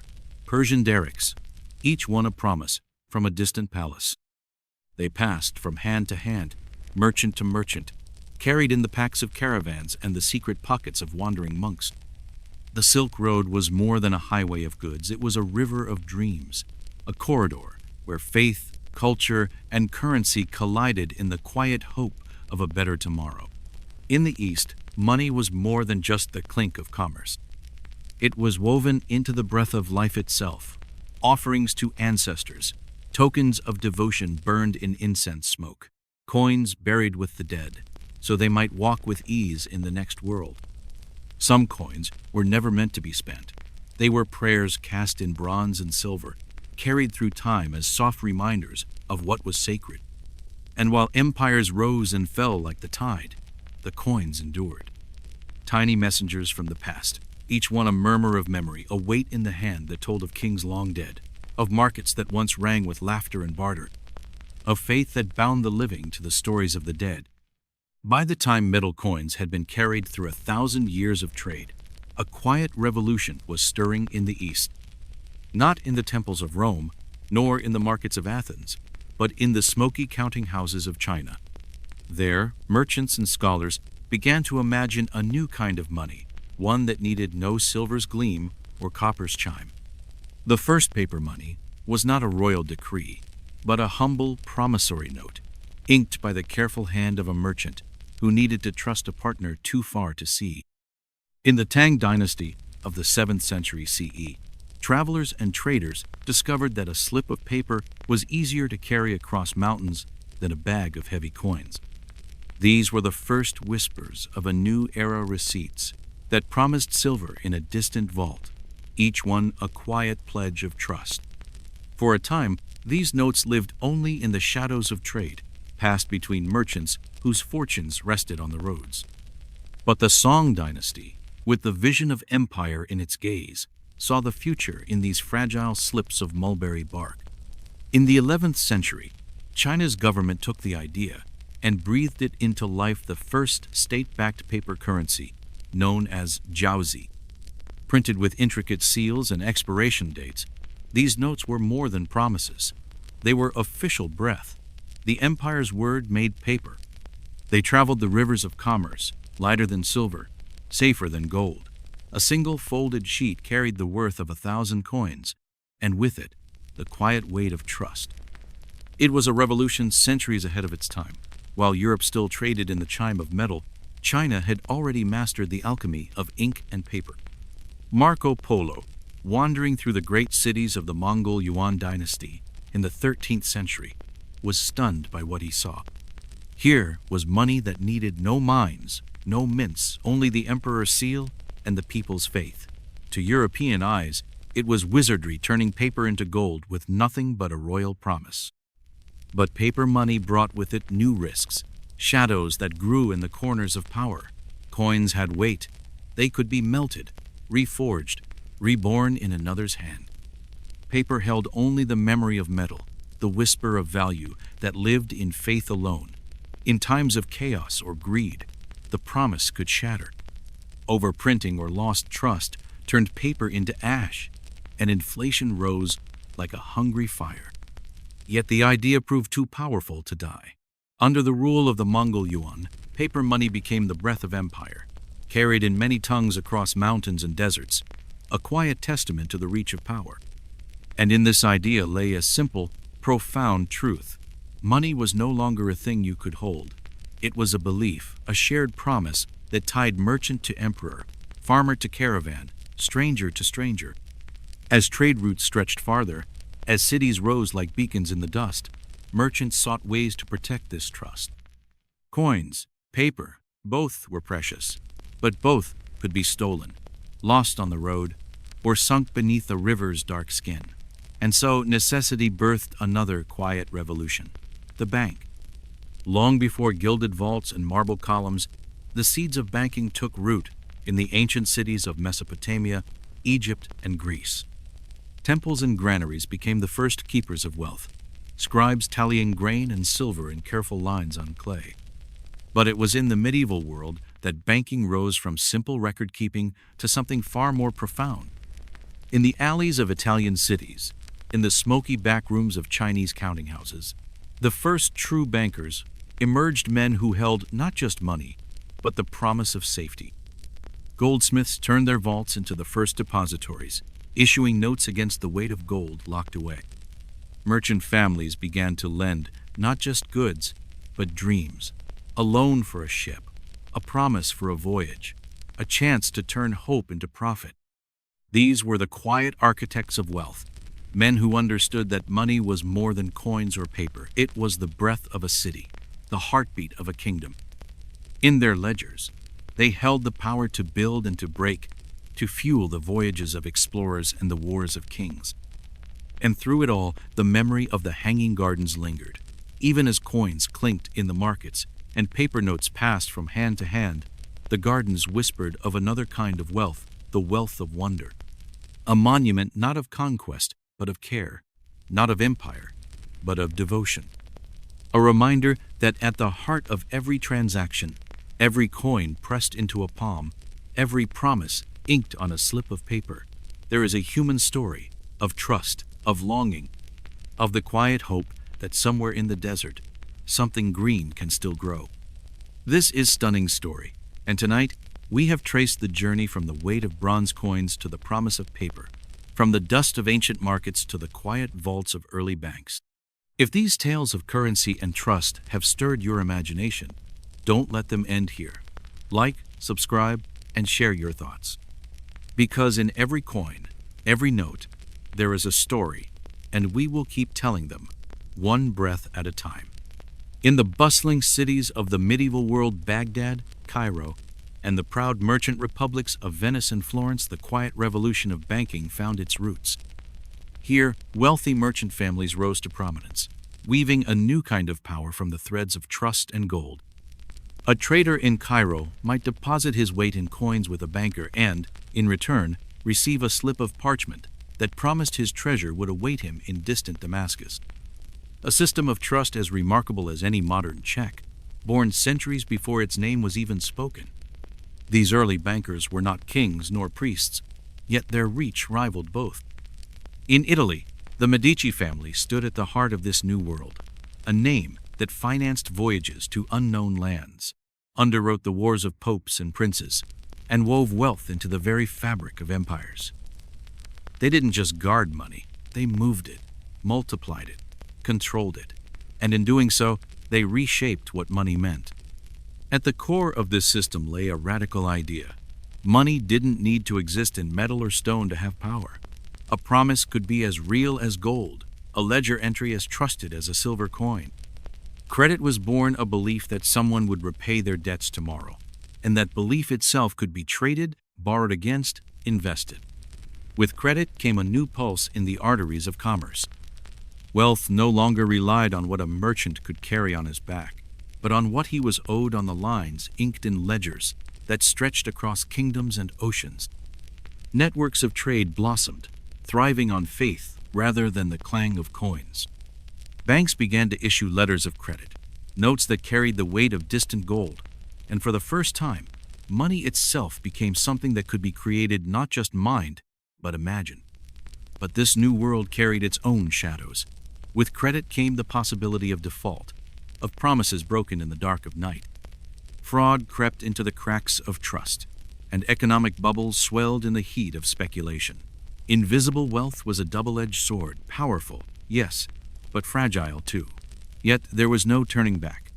Money had evolved once more from object to symbol, from weight in the hand to numbers on a page, from a copper coin to a whisper of faith in a ledger.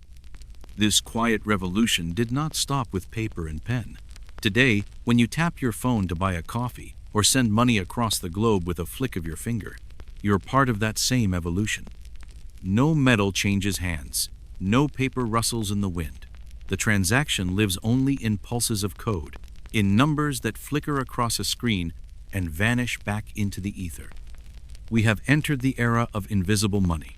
From shells and silver, currency has become code digital banking, online payments, cryptocurrencies, and central bank digital currencies.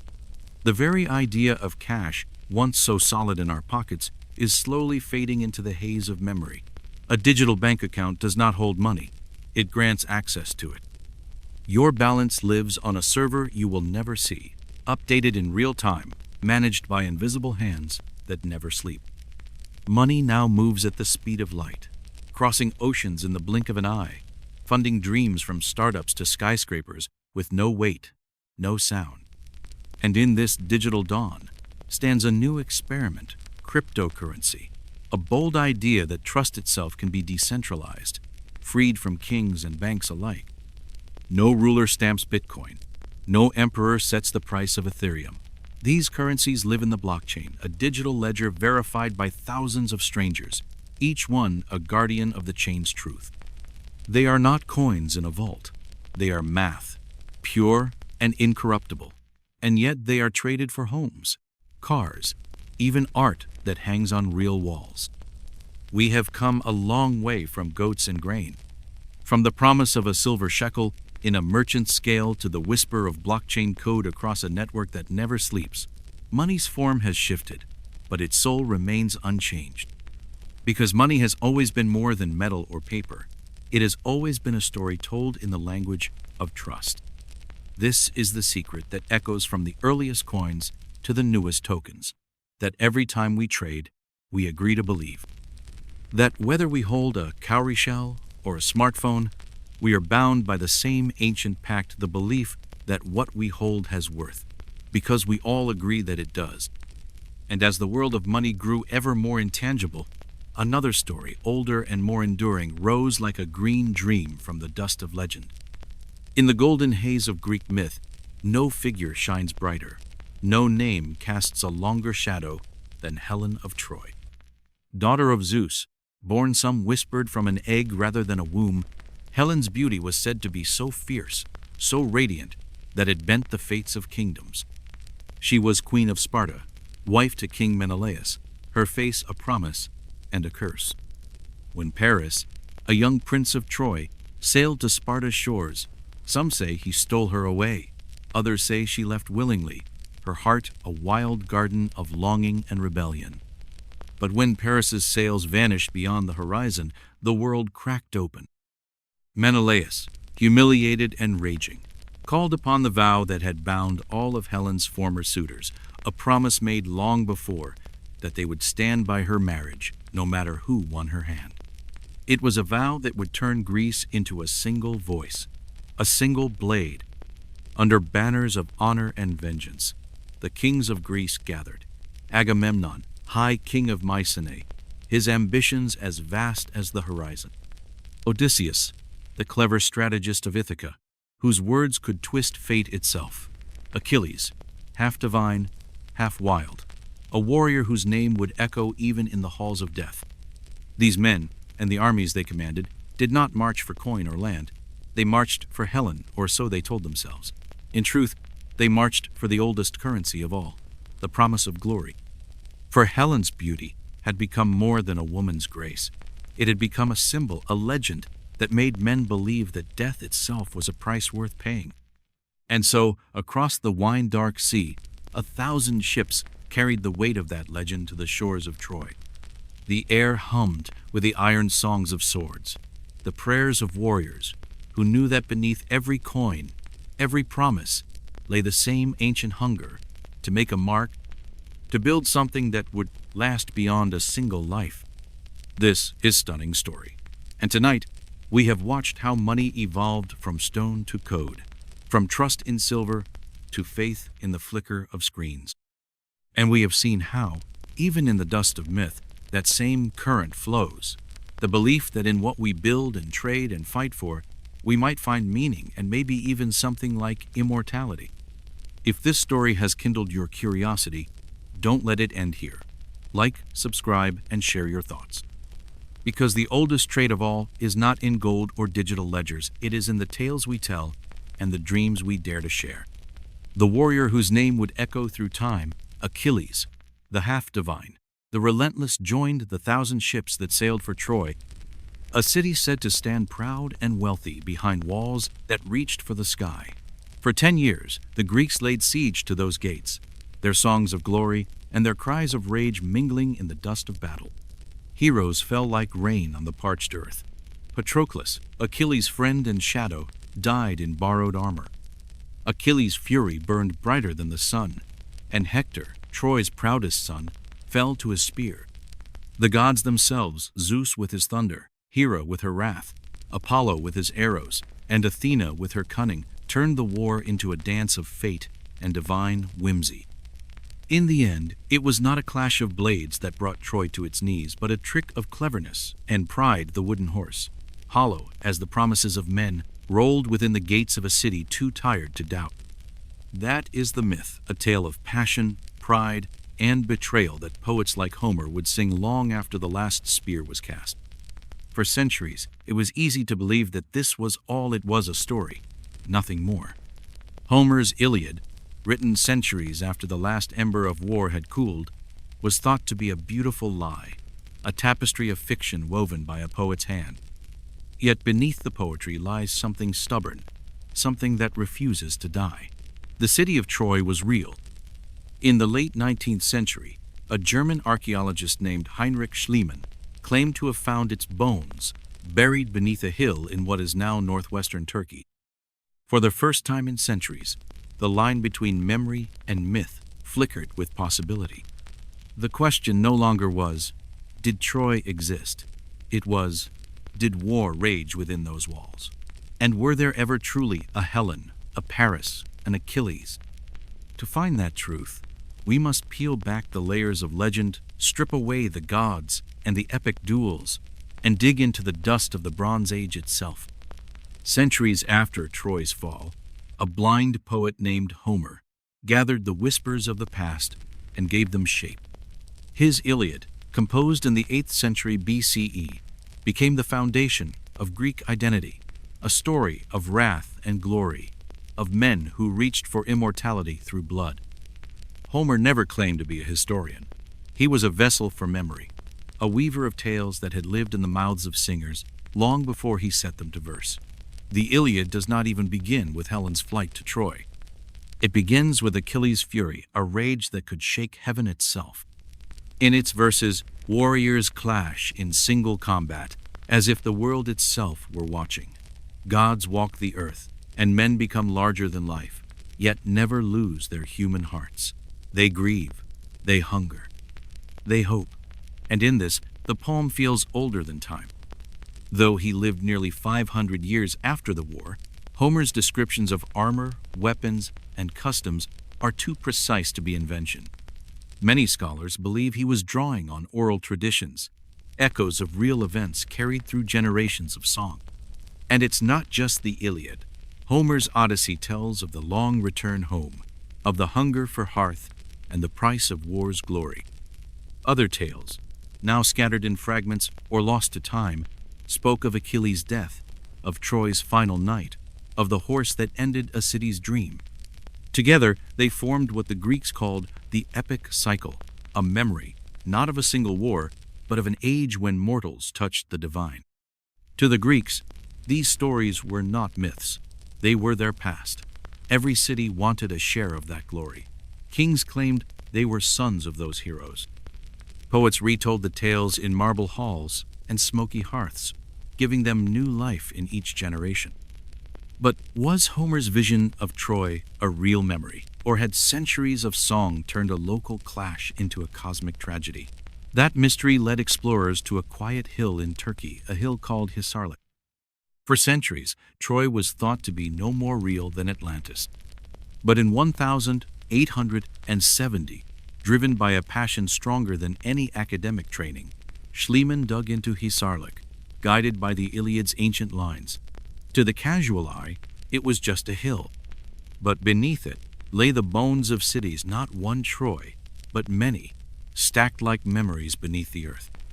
Schliemann dug deep, driven by the dream of finding Priam's golden halls. And he claimed he did.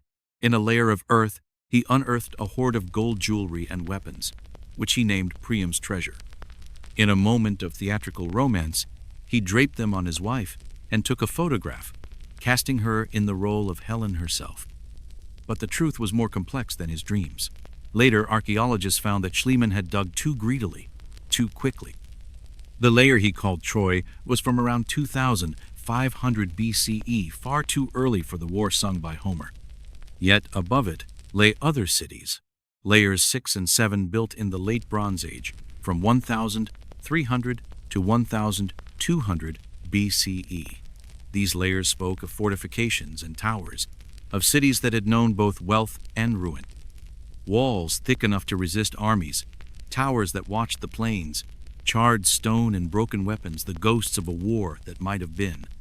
In those layers, something of Homer's Troy flickers like a dying flame, not the city of the gods, but a real place, built by human hands. And so the question lingers. Was there truly a Helen who walked those walls? her beauty, the spark that set kingdoms ablaze, a Paris who stole her away, an Achilles who roared his fury to the skies. The names may be myth, the duels in God's poetry, but beneath them lies the heartbeat of something real. For the past speaks in more than ruins. It speaks in the stories we refuse to let die, in the echoes of Homer's lines, in the broken walls of Hisarlik, in the stubborn silence of stones that remember. This is Stunning Story, and tonight we have followed the thread from the rage of Achilles to the whispers of archaeologists, from a poem's breath to the dust of the Bronze Age. If these ancient echoes move you, let them live on. Like, subscribe, and share your thoughts below. Because the line between myth and memory is thin as a poet's breath, and in the spaces between, we find the oldest truths of all. In the dusty layers of Hisarlik's past, beneath the shifting earth of Layer 7, archaeologists uncovered something more than just stone they found. Arrowheads, slingshot pellets, the collapsed bones of towers and walls, signs of siege, whispers of a city under attack. Could this have been the city that once heard the war songs of Mycenaean Greece? Not all scholars are convinced.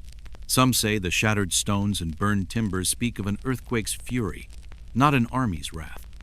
Others argue the battle, if it truly happened, was no grand clash of kings and heroes, but a smaller conflict later swollen by the breath of storytellers. And yet, the city at Hisarlik is now widely accepted as the historical Troy, a crossroads of trade, a prize for any power that could hold it, a city worth 1,000 ships and 1,000 stories.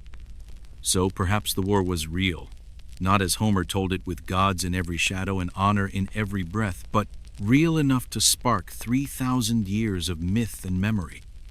And in that, there is a kind of truth no ruin can erase.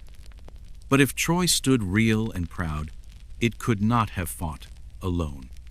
In Homer's epic, the city's fate was sealed by the might of a coalition, the Greek kings, who sailed from the rocky shores of the Aegean, led by Agamemnon's iron will. In the world of history, these warriors would have come from Mycenaean Greece, the towering power of the late Bronze Age. From roughly 1,600 to 1,100 BCE, the Mycenaeans carved their mark into the stone of Greece and beyond.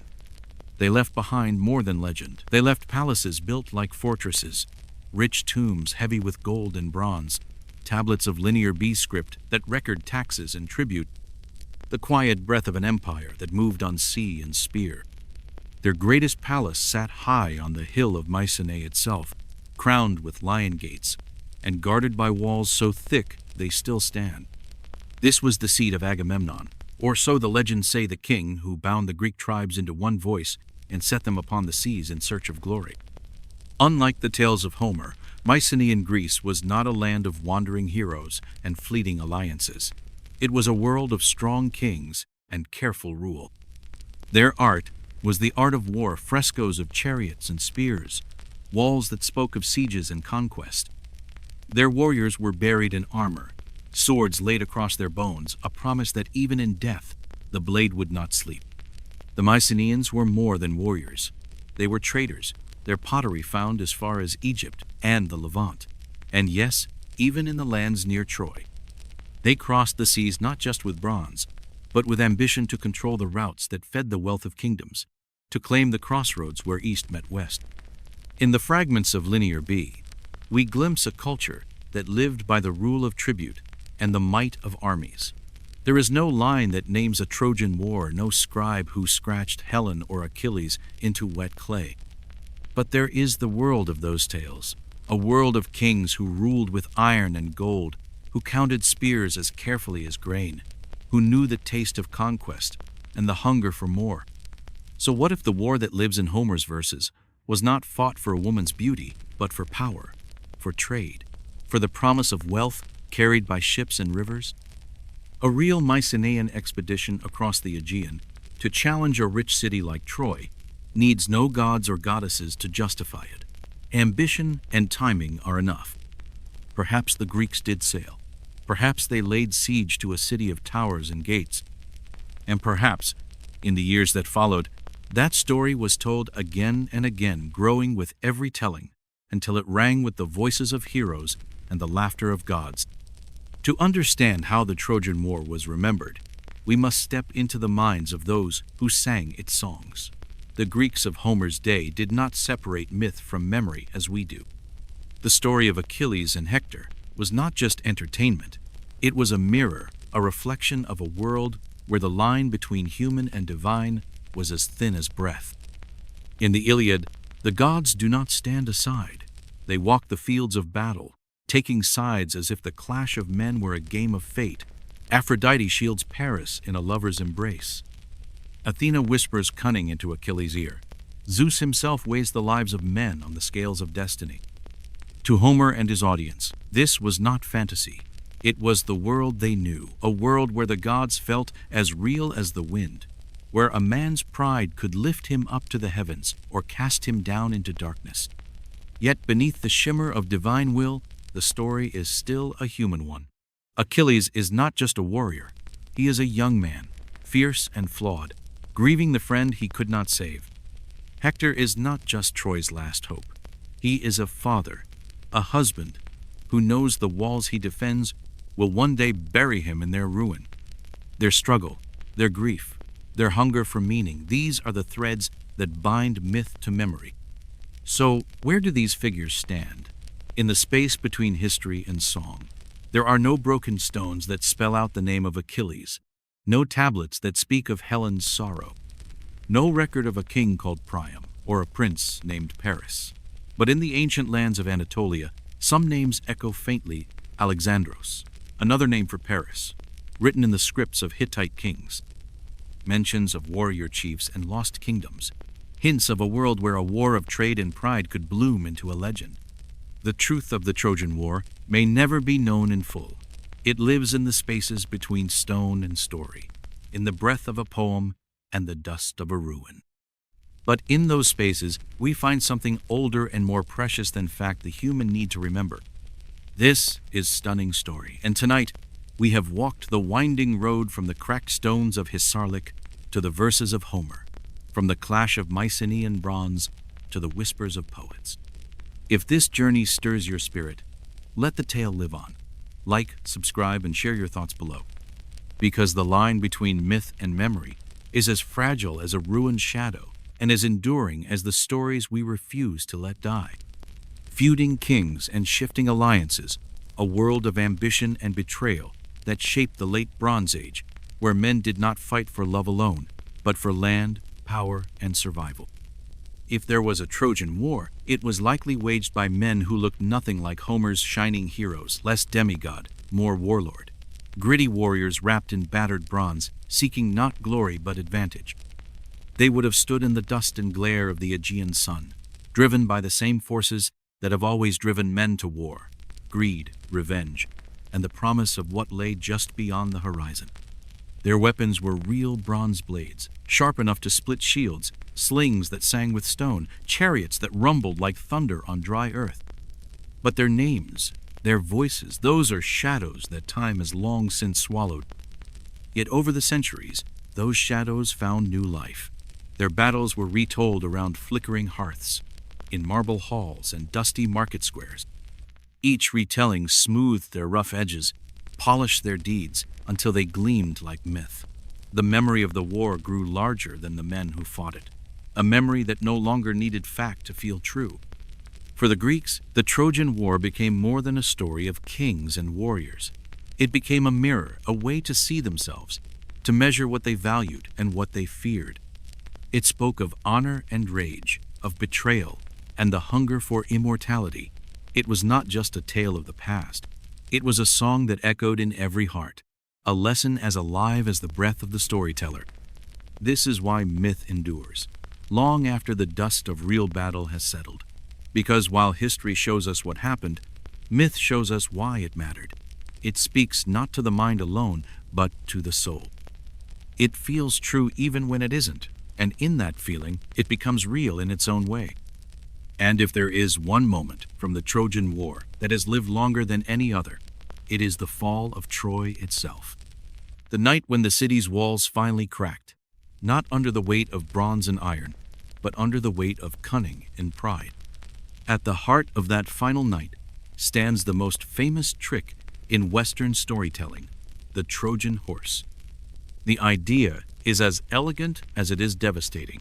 After 10 years of siege, the Greeks seemed to vanish, leaving behind a wooden horse, massive, silent, a gift to the gods, or so it seemed.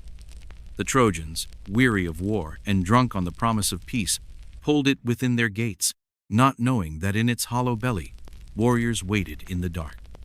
That single act of trust and deception would become a symbol that outlived the city itself. The horse, simple, wooden, almost absurd, became the key to Troy's ruin, and a warning to every city that would ever rise: beware the gifts of your enemies. But did it really happen?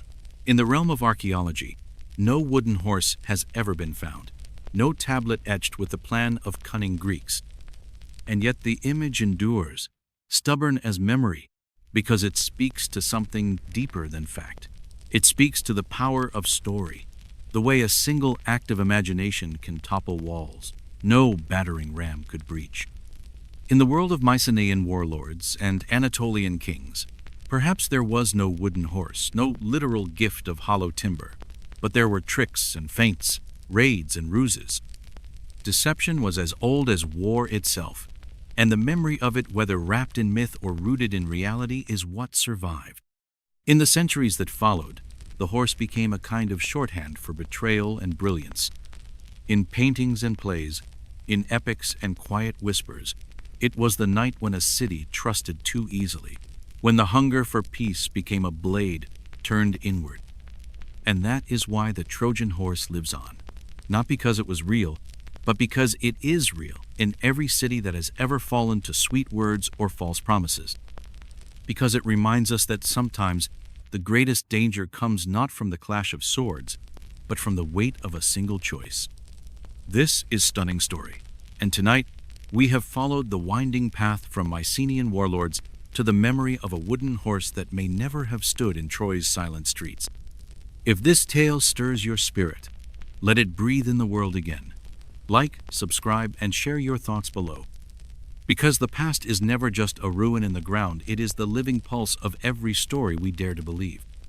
According to the later commentators of Homer, and told with haunting clarity by Virgil in his Aeneid, the Greeks, unable to crack the iron will of Troy's walls after 10 long years of blood and siege, turned not to the sword, but to the mind. They crafted a plan that would echo through every tale of cunning and betrayal to come. They feigned retreat, their black ships pulling back from the weary shores, leaving only the silent watch of the sea, and a gift so large it seemed a promise: a giant wooden horse, its sides smooth and its bulk heavy as a prayer. The Greeks claimed it was an offering to the gods, a final tribute to the power of Athena, a gift for a war they could not win. The Trojans, broken by a decade of battle, looked on this strange relic with the hunger of the desperate. They saw in its shape not danger, but the end of pain. And so they opened their gates and dragged the horse through streets still scarred by war. They placed it in the heart of the city as a trophy, a promise that the siege was over, that tomorrow might dawn in peace. That night, as the city lay wrapped in the uneasy sleep of a people who had learned to fear silence as much as the cry of battle, the Greeks inside the horse moved in the darkness, shadows within a shadow. They slipped from their wooden prison and crossed the moonlit streets like ghosts. In the quiet, they unbarred the gates that had held so long. And outside, on the edge of the sea, the Greek army that had feigned retreat returned with the fury of every loss they had suffered. They poured through the gates, a wave of iron and bronze, and the city that had defied them for a decade fell in a single night. Temples burned like torches in the darkness. The cries of the dying rose like a hymn, and the songs of war found their final chorus in Troy's crumbling halls. This is the story told by poets and sculpted in stone reliefs, the night when the cunning of men outmatched the strength of walls, when faith in a gift became the ruin of a kingdom. But what of the truth? There is no wooden horse in the ruins of Hisarlik, no hidden chamber that once held 1,000 soldiers. And yet the power of this tale endures, not because it was real in wood and iron, but because it is real in every heart that has ever known how trust can be turned into a blade. For the Greeks who told this story, the horse was more than a trick. It was a symbol of the power of the mind to outmatch the sword, of the way a single idea can undo what an army cannot. It was a warning that even the strongest walls can be breached from within, and that the greatest threat to a city is the weakness of its own faith. For the Trojans, the horse became a symbol too of the cost of believing in the promise of peace when it is offered by an enemy's hand. A reminder that hope, when misplaced, can be as deadly as any spear. The story of the horse has survived not because it is a relic of history, but because it speaks to the oldest truth of all, that we are bound not by walls or weapons, but by what we choose to trust. This is Stunning Story, and tonight we have watched the wooden horse roll through the gates of Troy and the quiet ruin that followed. If this tale has stirred something in you, if it has made you wonder what shadows wait within every promise, then let it live on. Like, subscribe, and share your thoughts below. Because the greatest stories are never just about the past. They are about us and the choices we make every day. It's people slaughtered or dragged away in chains. Priam, the old king, cut down at the threshold of his temple, his kingdom in flames around him. The once mighty city of Troy reduced to nothing but broken walls and smoldering ash. A tragic end to a proud civilization, or so the story tells us. But did it really happen this way? Archaeology peels back the poetry and leaves behind the charred bones of history. In the ruins of Hisarlik, in Layer 7, the city known as Troy 7th, there is evidence of sudden violence around 1180 BCE. Walls toppled, homes burned to black husks, and a silence that fell all at once, not by the slow fade of time, but by catastrophe. It fits the timeline. It fits the shape of Homer's legend. A city that stood proud for centuries, only to vanish in fire and ruin. But in the layers of stone and ash, there is no trace of a wooden horse. No record of the trick that would become the centerpiece of every retelling. Nothing to say whether the final blow came from a cunning mind, or simply the brutal hunger of conquest. Some historians believe the horse was never real at all, not in the way the poets told it. No timber giant pulled through the gates, no hollow belly holding warriors in the dark. They suggest the horse was a symbol, a poet's flourish, that gave shape to the deeper truth of betrayal. A story's way of saying that even the strongest city can fall when it believes the lie it wants to hear. Others argue that the horse was something else entirely, not a statue, but a siege engine, a battering ram or tower that shattered the city's walls. Or perhaps it was a word lost in translation, a memory of some real weapon or ritual swallowed by the centuries. But what cannot be doubted is this: Troy 7 fell in violence and fire. The evidence is there in every charred timber, every shattered pot. A city that had stood at the crossroads of trade and ambition, brought low by forces as relentless as the sea. This is the quiet truth that lingers when the songs of Homer fade, that beneath the poetry and the legend lies a real city, a real ruin, where real people lived and died. And in that ruin, we find a different kind of story, not of gods and demigods, but of what it means to build, to defend, and to lose everything. Because whether the horse was real or imagined, the end of Troy speaks to something older than myth. It is the story of every city that has ever believed it was safe behind its walls, every kingdom that has trusted in its strength alone, and every moment when the line between trust and ruin was as thin as a whisper. This is Stunning Story, and tonight we have stood in the shadow of Troy's fall. We have sifted the ashes for truth and found not gods or heroes, but the stubborn weight of history. If this journey has moved you, let it live on. Like, subscribe, and share your thoughts below, because even in the silence of ruins, there are stories waiting to be told. An earthquake, a civil uprising, or perhaps some scholars whisper nothing at all. A tale spun from the threads of longing and pride, rather than iron and blood. Whether the horse was real or a symbol, whether the war was fact or fable, the fall of Troy speaks to something deeper than history, the collapse of a world. In the decades that followed Troy's destruction, the great cities of the Bronze Age flickered and died like candles in a storm. Mycenae, Ugarit, The proud kingdoms that had traded and warred across the seas one by one, they fell. Trade routes grew quiet. Languages vanished, as if the wind itself had stolen them. Civilizations that had once filled the earth with song crumbled to dust. The Trojan War, if it happened at all, may have been the last cry of that fading age. The wooden horse, whether real or carved only in the minds of poets, became the door through which an entire world stepped into legend. But the fall of Troy was not the end of the story. For many who heard it, it was only the beginning. Its aftermath echoed through the ancient world like the mournful note of a lyre, a reminder that even the greatest triumph carries the seeds of sorrow.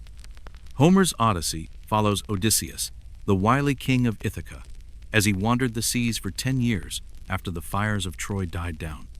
His journey was not of conquest but of survival, a tale of monsters, witches, and the vengeful god Poseidon, but also of the quiet ache of longing and the cost of every victory. Other heroes met darker fates. Agamemnon, who had led the Greek armies to Troy, was murdered by his own wife upon his return, a bloody welcome that spoke of the price of power and the poison of old grudges. Ajax, mighty in battle but undone by dishonor, took his own life in the shadows of defeat. Menelaus did bring Helen back to Sparta, but their reunion, some say, was as cold as the marble of the temples they had once prayed in. For some wounds, no victory can heal. And then there was Aeneas, a prince of Troy, who, according to the Roman poet Virgil, fled the city's ruin with his father on his back and his young son at his side. His journey carried him across the Mediterranean, through storms and battle, until he reached Italy's green shores. There, he was said to become the forefather of Rome itself. This was no mere tale. It was political myth, the claim that Rome's mighty empire did not rise from the dust of barbarians, but from the last embers of Troy's doomed glory. In Aeneas, the Romans saw not just a hero, but a link to a sacred past, a bridge between what was and what would be. In this way, the Trojan War became more than a Greek legend. It became a memory shared across the Mediterranean. Every city wanted to claim a piece of it, to stand as victor, victim, or heir. Kings boasted of Trojan blood. Cities traced their roots to the walls that fell in flame. What does this tell us? That Troy's fall mattered not just as a clash of armies, but as a symbol, a lesson that outlived the men who fought it. Real or not, Troy became a story of endurance and loss, of the rise and fall of nations, and the quiet truth that every empire must one day yield to time. For the ancient world, Troy was more than a ruin. It was a turning point, a fracture where one age ended and another began. From its ashes rose new tales of survival and sorrow, of the hope that even in loss, there is the seed of new beginnings. As centuries passed, the Trojan War became more than just a bard song. It became a tool, a myth turned into memory, memory into power. In classical Greece, cities like Athens and Sparta held the Trojan War close, weaving it into the tapestry of their identity. Athenian playwrights reimagined its characters, giving voice to queens and warriors who had lived only in the shadows of Homer's lines. In marble theaters, beneath the open sky, they turned the story of Troy into a stage for their own questions about justice, about honor, about the price of pride. Spartan kings, fierce as the warriors of old, saw in the memory of the war a call to arms, a reminder that strength and cunning must always walk hand in hand. Even as they raised their children to be soldiers, they taught them that it was not the walls of a city that made it strong, but the courage of those within. And so the Trojan War lived on, not in the crumbling stones of Hisarlik, but in the hearts of those who carried its memory. A story that was never just about the past, but about what it meant to be human, to fight, to lose, and to rise again. This is a stunning story, and tonight we have traced the quiet threads of that ancient war from the dust of Troy to the stages of Athens, from the ruins of one city to the birth of others. If this journey has sparked something in you, let it bloom. Like, subscribe, and share your thoughts below, because the past is never just a shadow behind us, it is the light by which we see who we are. Helen and Menelaus not just figures of romance or betrayal, but symbols. They stood for Greek pride, for the questions of honor and failure that haunted every soldier and statesman in a restless world. Euripides, in his tragedies, dared to ask, was the war truly about love, or was it always a mask for greed and ego? The Trojan War became more than a memory of blood and ruin. It became a lens away for the Greeks to examine themselves, to measure their own politics against the struggles of heroes who might never have lived. The debates of democracy echoed in the clash of spear and shield, and the fall of Troy became a warning that hubris, the sin of pride grown too large, is the enemy of every city, every king. Later, in the marble halls of the Roman Empire, the myth found a new shape. The Romans refused to see themselves as the descendants of the Greeks who conquered Troy. Instead, they claimed kinship with the Trojans themselves, the noble victims who rose from the ashes of a doomed city. Julius Caesar, in his pride, traced his line to Aeneas, and through him, to Venus herself. It was not history, but myth wielded as a weapon, a narrative sharper than any sword. Even in the modern world, the Trojan War has never truly died. Artists and poets, filmmakers and dreamers have retold it again and again, each time reshaping it to speak to the heart of a new age. Achilles becomes not the perfect warrior, but a tragic soul undone by rage and grief. Helen is no longer a passive prize. She is a woman caught in the whirl of forces beyond her choosing. Paris, once the lover, becomes the coward. Odysseus, the clever wanderer, grows colder with every retelling. The story bends, but it never breaks, because at its core, Troy is more than a city. It is a dreamscape, a place where love and war meet, where the light of pride and the darkness of ruin are one and the same. And so myth becomes more than a tale. It becomes a mirror, a way for each generation to see not just what was, but what they fear, what they hope, what they dare to believe. Whether fact or fiction, the Trojan War survives because it is felt, a story told in every age, a reminder of what it means to fight, to fall, and to be remembered. In the end, when we ask whether the Trojan War really happened, we're not just asking about history, we're asking about meaning. Because while no clay tablet names Achilles, and no grave has yet yielded a shield of divine bronze, still we return to this story.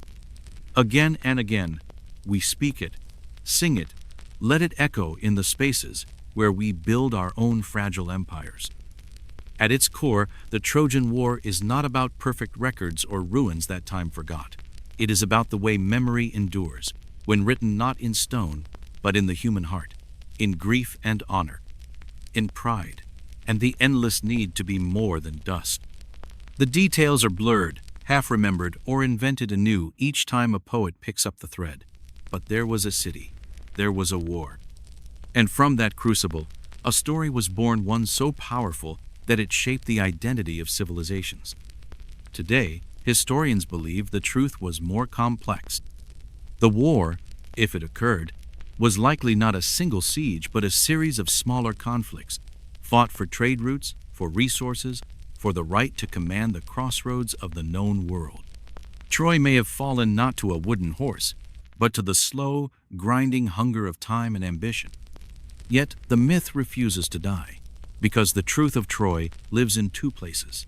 One is archaeological, buried beneath centuries of earth, in pottery shards and broken ramparts that speak in the quiet language of ruin.